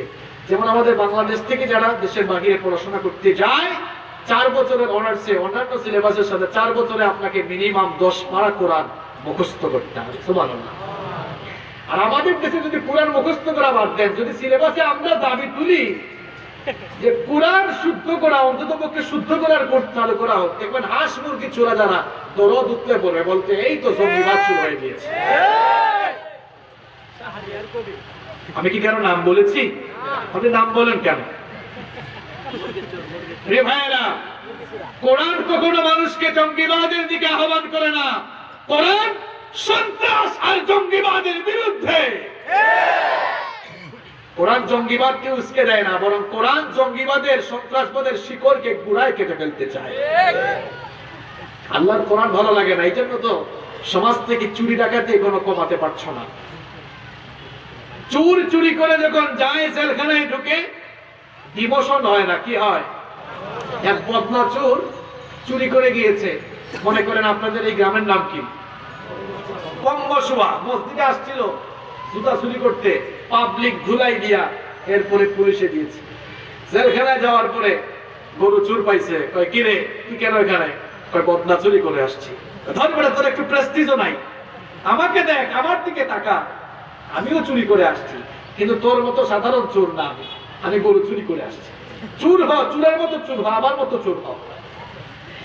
বদনা চোর যখন জামিন নিয়ে বের হয়, চিন্তা করে আগে তো বদনা চুরি করে ধরা গেছে, এখন অন্তত আর ছোটখাটো চুরি করবো না, এখন গরু চুরি করবো। গরু চুরি করে ধরা খেয়ে জেলখানায় গেলে চিন্তা করে যে আর গরু চুরি না, সামনে যদি সুযোগ পাই তাহলে রাস্তাঘাটে টেন্ডারবাজি, চাঁদাবাজি করে বড় চুরি করে তারপরে এখানে আসবো। যদি এই চুরি করে ধরা খায় জেলখানায় গেলে, তারপরে বালিশ চুরিরও চিন্তা করে। বালিশ চুরি বুঝছেন তো আপনারা? চুরি চুরি চামারি এত বেশি বেড়েছে, খাটের নিচে মানুষের অবশিষ্ট আসবাবপত্র, অবশিষ্ট জিনিসপত্র থাকে। কিন্তু আমাদের দেশে এত শেষরা চোর আছে যে খাটের নিচে এখন তেলও পাওয়া যায়। এরকম আছে না নাই? শুধু পুলিশ দিয়ে জেলখানায় নিয়ে চোরদেরকে ভালো বানাতে পারবেন না। আল্লাহর কোরআন সমাজের সকল সেক্টরে যদি নিয়ে যেতে পারেন, এই চোরগুলোকে দেখবেন আল্লাহর কোরআন আল্লাহর ওলি বানিয়ে দেবে। আপনি জানেন না, কোরআন তো সেই কিতাব, যেই কিতাব জাহেলি যুগের অসভ্য বর্বর মানুষগুলোকে সোনার মানুষে পরিণত করে দিয়েছিল। এটি সেই কিতাব যারা ছিল নারীর ইজ্জত আর সতীত্বের জব, কোরআনের কাছে আসার পরেই মানুষগুলো হয়ে গিয়েছিল নারীর ইজ্জত আর সতীত্বের পাহারাদার। সুবহানাল্লাহ। এটি সেই কিতাব, যেই কিতাবের কাছে চোর ডাকাতরা আসার পর মানুষের ধন সম্পদের পাহারাদার হিসেবে তারা পরিবর্তিত হয়ে গিয়েছিল। এই কিতাবের কাছে যারা আসবে মর্যাদা বাড়াবেন কে? কোরআন মুখস্থ করবেন। আমি 2018 সালে জেদ্দা থেকে মক্কায় আসতেছি, তো ইয়ামেনি একজন ড্রাইভার খুব সুন্দর করে কোরআন তেলাওয়াত করছে। তো তার তেলাওয়াত শুনে আমার খুব ভালো লাগলো। আমি বললাম, মিন আইনা আনত, বাড়ি কোথায় তোমার? তো বলছে মিন আল ইয়ামান। তাকে বললাম, হাল আনতা হাফিজুল কোরআন, তুমি কি হাফেজ? তুমি কি কোরআনের হাফেজ? এত সুন্দর তেলাওয়াত করো। বলে, লা, আমি তো হাফেজ নই। তো বললাম, তুমি হাফেজ নও, তাহলে এত সুন্দর করে কোরআন তেলাওয়াত বিভিন্ন জায়গা থেকে কিভাবে করছো? কয়, হুজুর আমি যতটুকু পারি ততটুকু মুখস্থ করেছি, অলরেডি প্রায় 15 পারা মুখস্থ করে ফেলেছি। আমাদের দেশে হিফজে গিয়ে কোনো ছেলে যখন হিফজ করতে পারে না, আমরা তাকে নিয়ে ট্রল করি। আমার বাড়ি তো সিলেটে, তো সিলেটে আঞ্চলিক ভাষায় বলে, ফাটা হাবিব চাবিকু ফাটি গেছে। সিলেট ছিলেন আপনারা, আপনাদের পাশেই তো। সিলেটের আঞ্চলিক ভাষা বুঝেন? হিফজে গিয়ে কোনো ছেলে যখন হিফজ করতে পারে না, 5-10 পারা হিফজ করে পারে না, সবার মেধা তো সমান না। আমরা কি করি সমাজে? এদেরকে নিয়ে ট্রল করি। হে ভাইরা, ট্রল করবেন না, মাথায় হাত দিয়ে বলবেন, বাবা তুমি অনেক ভালো করেছো, তুমি যে 5 পারা 10 পারা করেছো, আলহামদুলিল্লাহ, এই 5 পারা ধরে রাখার চেষ্টা করো, আর দেখো আরো মুখস্থ করতে পারো কি না। এটা করি না। ওই যে আমাদের সিলেটে আমি দেখেছি, বলে আঞ্চলিক ভাষা, ইগু ফাটি গেছে, বা ইগু ফাটা আবিচ্ছা, ইগু আর কোনো খামে আইতো। বুঝছেন আপনারা? মানে এটা আর কোনো কাজে আসবে, ইগু আর কোনো খামে আইতো না, ইগু শেষ, ইগু গীতা শেষ, হোকা ইগু গীতা, ইগু শেষ। ট্রল করা যাবে না। আমাদের জাতীয় খেলাও তো হাডুডু। এই জন্য আমার হাডুডু খেলায় কি করে বলেন তো? কি করে? পেছনের দিকে টানা যেত, তাই না? আমাদের মন মানসিকতা এমন, কেউ উপরে উঠতে চাইলে আমরা তাকে কি করি? একটা ছেলে 10 পারা হিফজ করেছে, আপনি ট্রল করেন কেন? মোটিভেশন চালান, ইন্সপায়ার করেন, দেখবেন এই ছেলেটা থেকেও ভালো কিছু আসতে পারে। বলেন, তুমি হাফেজ হতে পারো নাই তো কি হয়েছে? তুমি এবার কোরআন রিসার্চ করো, গবেষণা করো, ইনশাআল্লাহ তুমি অনেক বড় আলেম হতে পারবা। মোটিভেশন চালান, ইন্সপায়ার করেন। সেটা করি না, ট্রল করি। আল্লাহ আমাদেরকে বুঝার তৌফিক দেন। কোরআন মুখস্থ করবেন। ফজরের নামাজ শেষ করে কোরআন মুখস্থ করেন। কোরআন মুখস্থ করার একটা টেকনিক আপনাদেরকে দিব। যুবক ভাইরা শুনেন, কোরআন কিভাবে মুখস্থ করবেন। আপনি নামাজ পড়ে 2-3টা আয়াত মুখস্থ করেন। মনে করেন সূরাতুন নাবা, বসে যান। আউযু বিল্লাহি মিনাশ শাইতানির রাজীম, বিসমিল্লাহির রহমানির রহিম, আম্মা ইয়াতাসাআলুন আনিন নাবাইল আযীম আল্লাযী হুম ফীহি মুখতালিফুন। কয়টা আয়াত পড়লাম? 3টা। এই 3টা আয়াত মুখস্থ করা কঠিন না। আজকের দিনে আপনি 3 আয়াত বারবার হাঁটেন আর পড়েন, হাঁটেন আর পড়েন। যেহেতু নামাজে সর্বনিম্ন 3 আয়াত পড়লে নামাজ হয়ে যায়, এজন্য আপনি কি করবেন? আজকের 5 ওয়াক্ত নামাজে ওই 3 আয়াত বারবার রিপিট করেন। যত বেশি রিপিট করবেন, হৃদয়ে সেটা গেঁথে যাবে। আগামীকাল আরো 3 আয়াত পড়েন। এভাবে প্রত্যেক দিন 2 আয়াত 3 আয়াত করে কোরআন শিখতে থাকেন। হৃদয়, আপনার সিনাটাকে কোরআনের আলোয় আলোকিত করেন। আপনার সিনা, আপনার হৃদয় তো জং ধরে গিয়েছে। জং বুঝেন আপনারা? কিশোরগঞ্জের আঞ্চলিক ভাষায় এটাকে কি বলে? হ্যাঁ, জঙ্গার পড়ে গেছে, তাই না? যাই হোক, সিলেটের ভাষার সাথে মিল আছে। আমাদের সিলেটেও বলে জঙ্গার পড়ে গেছে একদম। এই জঙ্গারকে যদি ছুটাতে চান, বেশি বেশি কোরআন মুখস্থ করে সিনায় রাখেন। আপনার সিনাকে আলোকিত করবেন কে? কোরআন মুখস্থ করবেন তো আজ থেকে। কষ্ট হচ্ছে আপনাদের? 10 মিনিট 15 মিনিট থাকা যাবে না? 15 মিনিটে আমরা শেষ করবো ইনশাআল্লাহ। কোরআনের 5 নম্বর দাবি হচ্ছে আল্লাহর কোরআনকে আপনি বুঝবেন, বুঝার জন্য চেষ্টা করবেন। আল্লাহ রাসূলের সাহাবীরা বুঝে বুঝে কোরআন তেলাওয়াত করতেন, আর আপনি বুঝেন না, তুতা পাখির মতো কোরআন খালি পড়ে যান। আচ্ছা বলেন তো, ও চাচা আপনি বলেন তো, সুপ্রিম কোর্ট থেকে আপনার নামে যদি আগামীকাল একটা নোটিশ আসে, নোটিশটা ইংরেজিতে যদি লেখা থাকে, আপনি ইংরেজি ভাষা পারেন না, যখনই দেখবেন এটা সুপ্রিম কোর্ট থেকে আসছে, জানে আর পানি থাকবে? ভাববে না জানি মামলা হয়ে গেল কিনা। পাশের বাড়ির ছেলেকে ডেকে বলবো, বাবারে তুমি তো ইংলিশ পারো, ইংরেজি পারো, পড়ো তো দেখো এটা কি লিখছে। এবার যুবক ভাইদেরকে বলি, আমেরিকা থেকে অথবা লন্ডনে, মনে করো হার্ভার্ড, ক্যামব্রিজ অথবা অক্সফোর্ড ইউনিভার্সিটি থেকে অফার লেটার এসেছে তোমার কাছে। অফার লেটারে কিছু কিছু শব্দ বুঝতেছো না, যে সবচেয়ে ভালো বুঝে তার কাছে নিয়ে যাবা কিনা, নিয়ে যাবা কিনা? তো বুড়া বাবারা সুপ্রিম কোর্টের নোটিশ আসলে নোটিশ বোঝার জন্য এত পাগল হয়ে যান, যুবক তরুণ ভাইয়েরা অফার লেটার আসলে অফার লেটার বুঝার জন্য এত পাগল হয়ে যাও। ১৫০০ বছর আগে আল্লাহ তাআলা জীবন পরিবর্তনের জন্য কিতাব দিলেন, এই কিতাব বুঝার জন্য তো আজও আপনি পাগল হলেন না। তুতা পাখির মতো কোরআন পড়ে, এরকম তুতা পাখির মতো কোরআন পড়ার জন্য আল্লাহ কোরআন দেন নাই। আল্লাহ তাআলা বলছেন আফালা ইয়াতাদাব্বারুনাল কুরআন আম আলা কুলুবিন আকফালুহা, কেন তোমরা কোরআন বুঝো না, কোরআন বোঝার জন্য চেষ্টা করো না? তবে কি অন্তরে তালা লাগিয়ে দিয়েছো নাকি? অন্তরের তালা খুলে দিয়ে আল্লাহর কোরআন বোঝার জন্য চেষ্টা করো, জীবনটাকে বরকত দিয়ে ভরে দিবেন কে? কোরআনটা বোঝার জন্য চেষ্টা করতে হবে। আমাদের প্রতি কোরআনের ৬ নম্বর দাবি হচ্ছে কোরআন অনুযায়ী আমল করা। কোরআন অনুযায়ী কি করা? আমল করা। কোরআন অনুযায়ী আমল করতে হবে। আমার নবী ছিলেন প্র্যাকটিক্যাল কোরআন।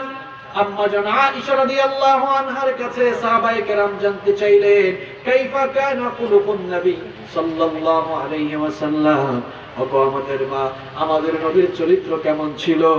আম্মা জান আয়েশা রাদিয়াল্লাহু আনহা তখন বললেন, আল্লাহর রাসূলের সাহাবীরা তোমরা কি কোরআন পড়ো না? আমার নবী ছিলেন প্র্যাকটিক্যাল কোরআন। সুবহানাল্লাহ, কোরআনের বাস্তব নমুনা ছিলেন তিনি। এখন আপনার জীবন আর কোরআনের জীবন যদি এক না হয়, বুঝতে হবে কোরআনের দাবি পূরণ করতে পারে নাই। কোরআন কি মিথ্যা কথা বলার পক্ষে না বিপক্ষে? এখন জবাব দিতে হবে, কোরআন কি মিথ্যার পক্ষে না বিপক্ষে? কিন্তু আপনি তো মিথ্যা বলেন। কোরআন কি সুদের পক্ষে না বিপক্ষে? কিন্তু আপনি তো সুদখোর।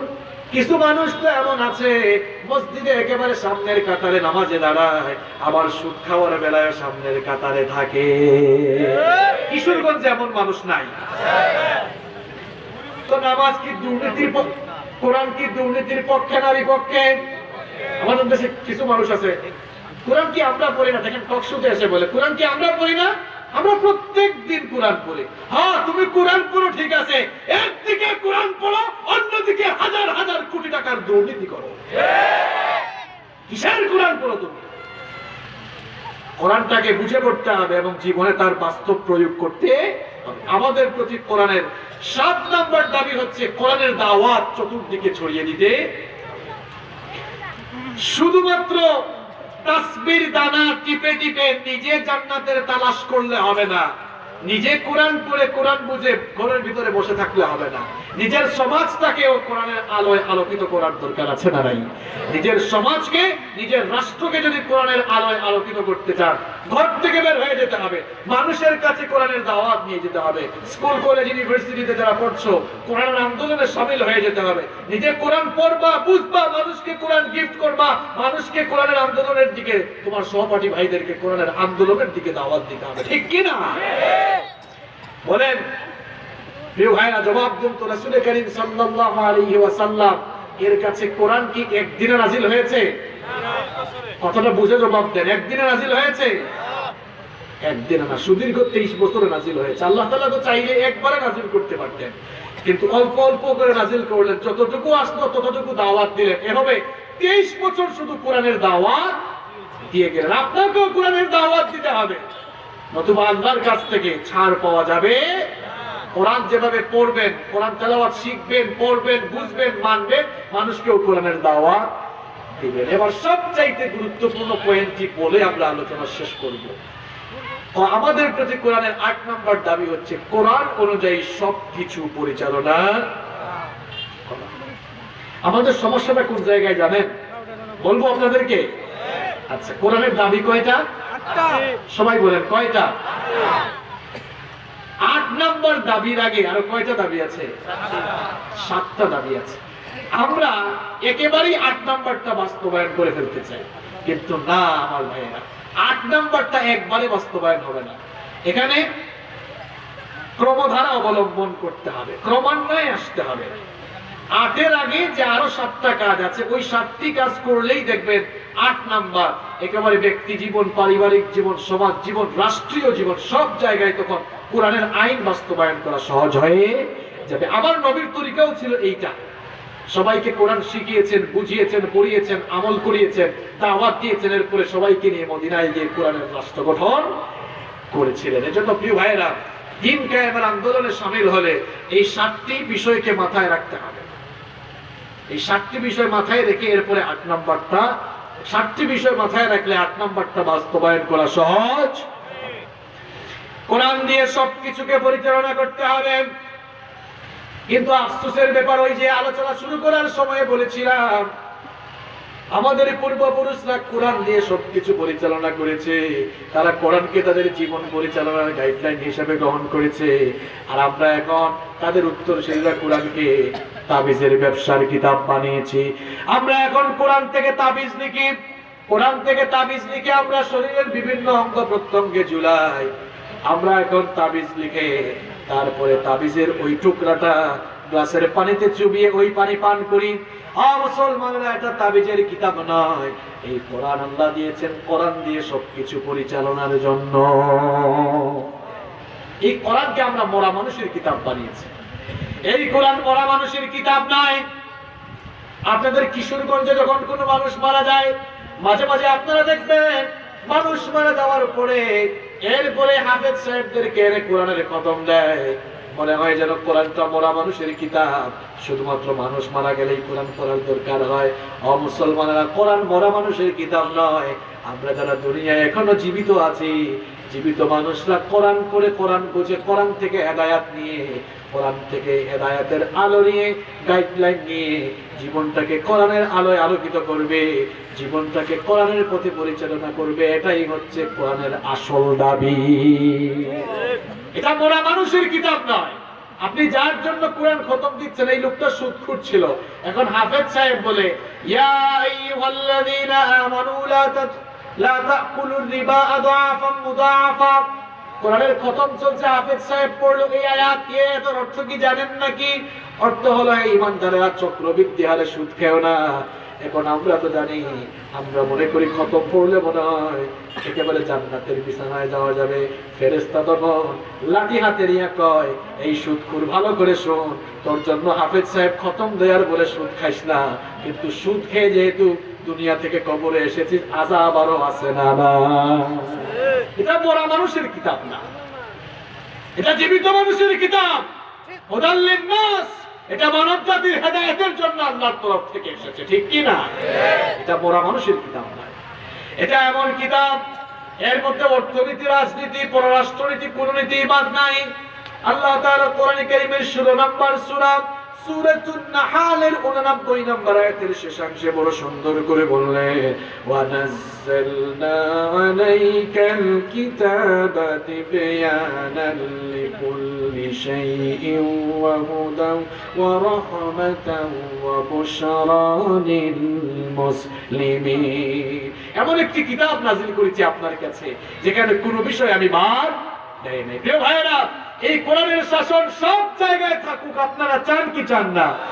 এই কোরআন দিয়ে শিক্ষাঙ্গন, আইন, আদালত, রাষ্ট্র যতদিন না চলবে ততদিন পর্যন্ত শান্তির স্লোগান মানুষ দিতেই থাকবে। আল্লাহর কসম, শান্তি মানুষ কোনোদিনও খুঁজে পাবে। কোরআনের শাসন যেখানে আছে সেখানেই শান্তি আছে না নাই? সেখানে জবাবদিহিতাও আছে। কেমন জবাবদিহিতা শুনেন। যেই সমাজ, যেই দেশ কোরআনের আলোকে চলে, আর কোরআনওয়ালা নেতারা যদি দেশটা চালায়, তাহলে সেখানের মধ্যে কেমন জবাবদিহিতার অনুভূতি থাকে ভালো করে শুনেন। সাইয়েদনা ওমর ইবনুল খাত্তাব রাদিয়াল্লাহু আনহু, তিনি অর্ধ পৃথিবী শাসন করেছেন। এই বাংলাদেশের মতো ছোটখাটো দেশের প্রেসিডেন্ট ছিলেন না, অর্ধ পৃথিবী শাসন করেছেন সাইয়েদনা ওমর ইবনুল খাত্তাব রাদিয়াল্লাহু আনহু। তারা যখন রাষ্ট্র পরিচালনা করেছেন, কোরআনকে সংবিধান বানিয়ে, কোরআনের আইনের আলোকে দেশটা, রাষ্ট্র যখন পরিচালনা করেছেন, জবাবদিহিতার অনুভূতি তাদের ভেতরে কিরকম ছিল ভালো করে শুনেন। তিনি একবার ঘরের ভেতরে কাজ করছেন, এমন সময় তার কিছু আত্মীয় স্বজন তার সঙ্গে দেখা করার জন্য এসে দরজায় নক করলেন, আসতে পারি? ওমর ইবনুল খাত্তাব রাদিয়াল্লাহু আনহু বললেন, স্টপ, থামো, একটু অপেক্ষা করো। এবার এরা দেখলো ওমর ইবনুল খাত্তাব রাদিয়াল্লাহু আনহু তার সামনে প্রজ্বলিত মোমবাতি ফু দিয়ে নিভিয়ে দিলেন, নতুন আরেকটা মোমবাতি জ্বালালেন। তারপরে বললেন, এবার ঘরের ভেতরে আসো। এরা কিউরিসিটি, কৌতূহল চাপতে না, তাদের কৌতূহল চেপে রাখতে না পেরে বলল, গো আমিরুল মুমিনিন, মোমবাতি তো আপনার সামনে প্রজ্বলিত ছিল, সেটা নিভিয়ে আবার নতুন করে মোমবাতি জ্বালালেন কেন? ওমর ইবনুল খাত্তাব রাদিয়াল্লাহু আনহু জবাব দিলেন, তোমরা আমার আত্মীয়, হয়তো ব্যক্তিগত কথাবার্তা বলার জন্য তোমরা এসেছো। আমি রাষ্ট্রের টাকায় কেনা মোমবাতি দিয়ে রাষ্ট্রের কাজ করছিলাম। তোমরা তো আমার আত্মীয় স্বজন, এসেছো ব্যক্তিগত কথা বলার জন্য। সুতরাং রাষ্ট্রের টাকায় কেনা মোমবাতি দিয়ে আমি আমার নিজের ব্যক্তিগত কাজ করতে পারি না। এই জন্য রাষ্ট্রের টাকায় কেনা মোমবাতির আগুন নিভিয়ে দিয়ে নিজের টাকায় কেনা মোমবাতির আগুন আমি জ্বালিয়ে দিলাম। রাষ্ট্রপ্রধানের ভেতরে আল্লাহর ভয়, জবাবদিহিতার নমুনা। আমাদের দেশের রাষ্ট্রপ্রধান হওয়া লাগবে না, মেম্বার হইতে পারলেই হইছে। চাল চুর, ডিম চুর, তেল চুর আছে না নাই? সরকার ইমাম সাহেবদেরকে 2500 টাকা করে দিয়েছিল না করোনার সময়? ওগুলোও খেয়ে ফেলছে। কেমন ডাকাইতের টাকাই আছে না নাই? বঙ্গবন্ধুর একটা কথা মনে পড়ে গেল, এদেশের স্বাধীনতার স্বপ্নদ্রষ্টা, স্বাধীনতার মহান রাষ্ট্রপতি, যে চোরের দলেরা এমন ভাবে চুরি করলো যে আমার নিজের কম্বলটা পর্যন্ত, জানেন কিনা আপনারা? বঙ্গবন্ধুর জীবনী আপনারা পড়বেন, অসাধারণ একজন মানুষ ছিলেন তিনি। তার জীবনে যেগুলো ভালো দিক আছে সেগুলো নেওয়ার দরকার আছে না নাই? খুব সুন্দর করে বলেছিলেন। আরেকটা ঘটনা তো আপনারা জানেন, জানেন কিনা আমি জানি না, জীবনী পড়বেন আপনারা। গ্রাম থেকে এক লোক একবার কিছু সবজি নিয়ে আসছিল। গ্রাম থেকে এক লোক বঙ্গবন্ধুকে ভালোবাসে, এই জন্য গ্রাম থেকে সবজি নিয়ে আসছে। সবজি নিয়ে এসে বাসার নিচে দারোয়ান বললো, কি তুমি কোথা থেকে এসছো? বললো, আমি তো গ্রাম থেকে এসেছি, বঙ্গবন্ধুর জন্য নিজের হাতে আমি এই শাকসবজি গুলো ক্ষেত থেকে নিয়ে এসছি, খুব টাটকা জিনিস, নিজের হাতে দিতে চাই। কয় না, স্যার ব্যস্ত আছেন, এখন যাওয়া যাবে? বললো, আপনি একটু যান না, দেখেন, স্যারকে অনুরোধ করেন, একটা বার স্যারের সাথে দেখা করতে চাই। দারোয়ানও পড়ে গেল, বঙ্গবন্ধুকে বললো। বঙ্গবন্ধু বললেন, তার কাছ থেকে এগুলা নাও, এগুলা নিয়ে তাকে 20 টাকা নাও, এটা তাকে বকশিস দিয়ে দিও। লোকটা 20 টাকা না দিয়ে দারোয়ান ওকে নিয়ে 10 টাকা দিচ্ছে। এ বললো, স্যার তোমাকে 10 টাকা দিয়েছেন, বলছেন তুমি চলে যাওয়ার জন্য। সে বললো, আমি তো টাকা নেওয়ার জন্য আসি নাই, আমি শুধুমাত্র বঙ্গবন্ধুকে দেখার জন্য, কথা বলার জন্য, একটু ভালোবাসা বিনিময় করার জন্য এসেছি, আমি তাকে ভালোবাসি। অনুনয় বিনিময় করে, মানে লোকটা দেখা করবে, যাবেই যাবে। শেষ পর্যন্ত গেল। বঙ্গবন্ধু বললেন, তোমাকে তো আমি 20 টাকা দিলাম, তাও আসলে কেন? কই স্যার 20 টাকা কি বলছেন, আমি তো 10 টাকা পেয়েছি। বঙ্গবন্ধু তখন আফসোস করে বলেছেন, আহারে, যেই দেশে 20 টাকা উপরের তলা থেকে নিচতলায় যেতে যেতে 10 টাকা হয়ে যায়, এই চুরের গোষ্ঠীর কেমনে আমি এই দেশকে সোনার দেশ বানাবো? খুব আফসোস করে বলেছিলেন, এটা বানিয়ে বলি নাই। বঙ্গবন্ধুর জীবনী পড়ে দেখেন আপনি, খুব ভালো মানুষ ছিলেন তিনি, আল্লাহ তাকে মাফ করে দিন। প্রিয় ভাইয়েরা, এই কোরআন দিয়ে যখন সবকিছু চলবে, তখন শাসকদের অন্তরে জবাবদিহিতার অনুভূতি পয়দা। ওমর ইবনুল খাত্তাব রাদিয়াল্লাহু আনহুর ছেলে এসে কান্না করছেন। ওমর ইবনুল খাত্তাব রাদিয়াল্লাহু আনহুর ছেলে মক্তব থেকে, মাদ্রাসা থেকে ফিরে কান্না করছে। ওমর ইবনুল খাত্তাব রাদিয়াল্লাহু আনহু বললেন, বাবারে তুমি কাঁদো কেন? ছেলে তখন বলল, আমার বাবা, আমার সহপাঠী, আমার ফ্রেন্ড, আজান হচ্ছে না, জবাব দিয়ে দেন, একজন জবাব দিয়ে দিলে চলবে। বাবারে কাঁদো কেন? ছেলে তখন বলল, আমার বাবা, আমার ফ্রেন্ড, আমার সহপাঠী যারা, তারা আমাকে নিয়ে ঠাট্টা মস্করা করে। প্রেসিডেন্টের ছেলে, কিন্তু গায়ের মধ্যে তালি দেওয়া জুব্বা আছে, আমার খারাপ লাগে, এই জন্য কান্না করছি, দয়া করে আমাকে নতুন জুব্বা বানিয়ে দেন। ওমর ইবনুল খাত্তাব রাদিয়াল্লাহু আনহু তখন বললেন, বাবারে, রাষ্ট্রপ্রধান হিসাবে আমাকে যে বেতন দেওয়া হয়, এই বেতন দিয়ে তো সংসার ঠিক মতো চালাতে পারি না, কেমনে তোমাকে নতুন জামা কিনে দিব?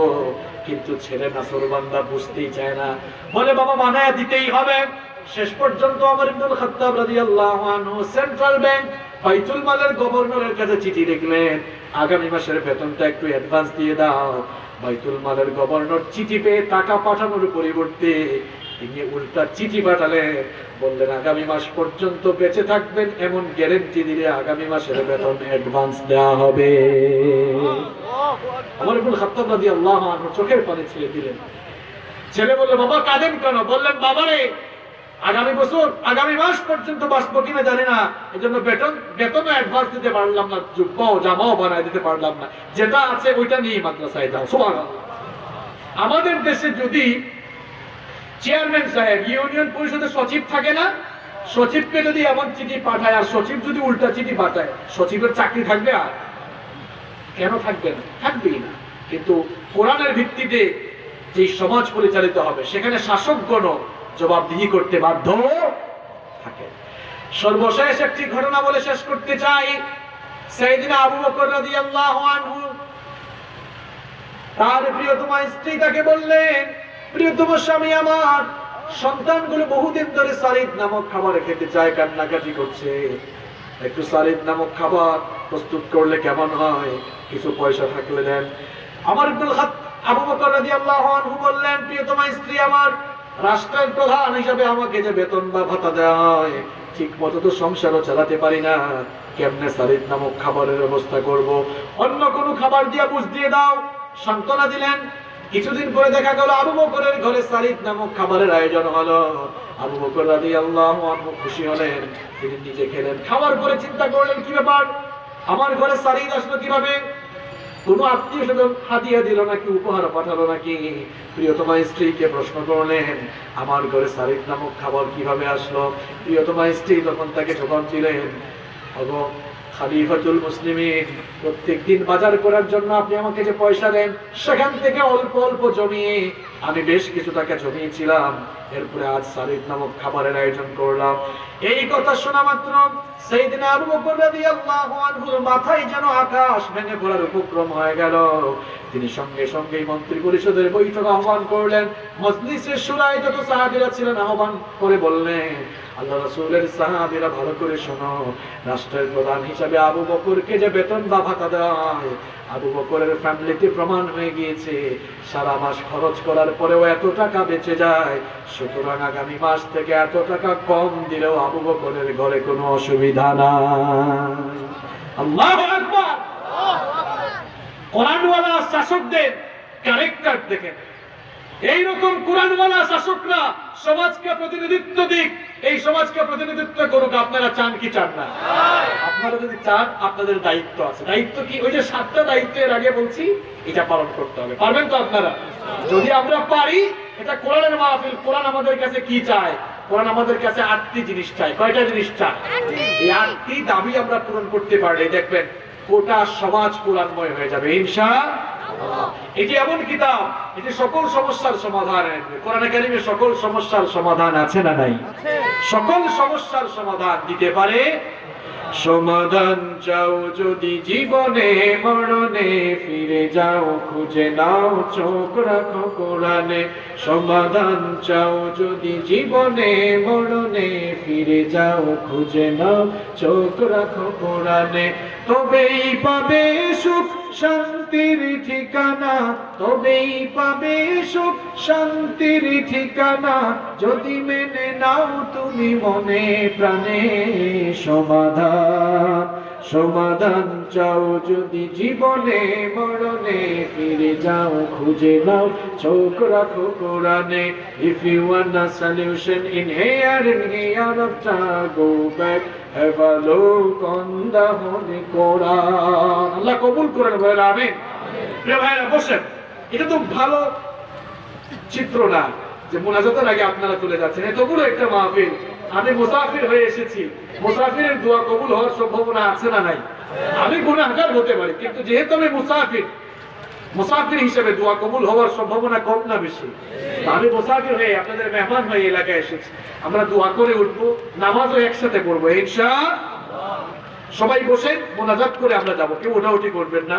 এই কম মশওয়া আল ইত্তেহাদ যুব সংঘের ভাইয়েরা এত কষ্ট করে এই মাহফিলটি বাস্তবায়ন করেছেন। আল্লাহ তাআলা এই সংগঠনটিকে তুমি কবুল করে নাও। মাহফিল আঞ্জাম দিতে গিয়ে আমার ভাইয়েরা অনেক কষ্ট করেছেন।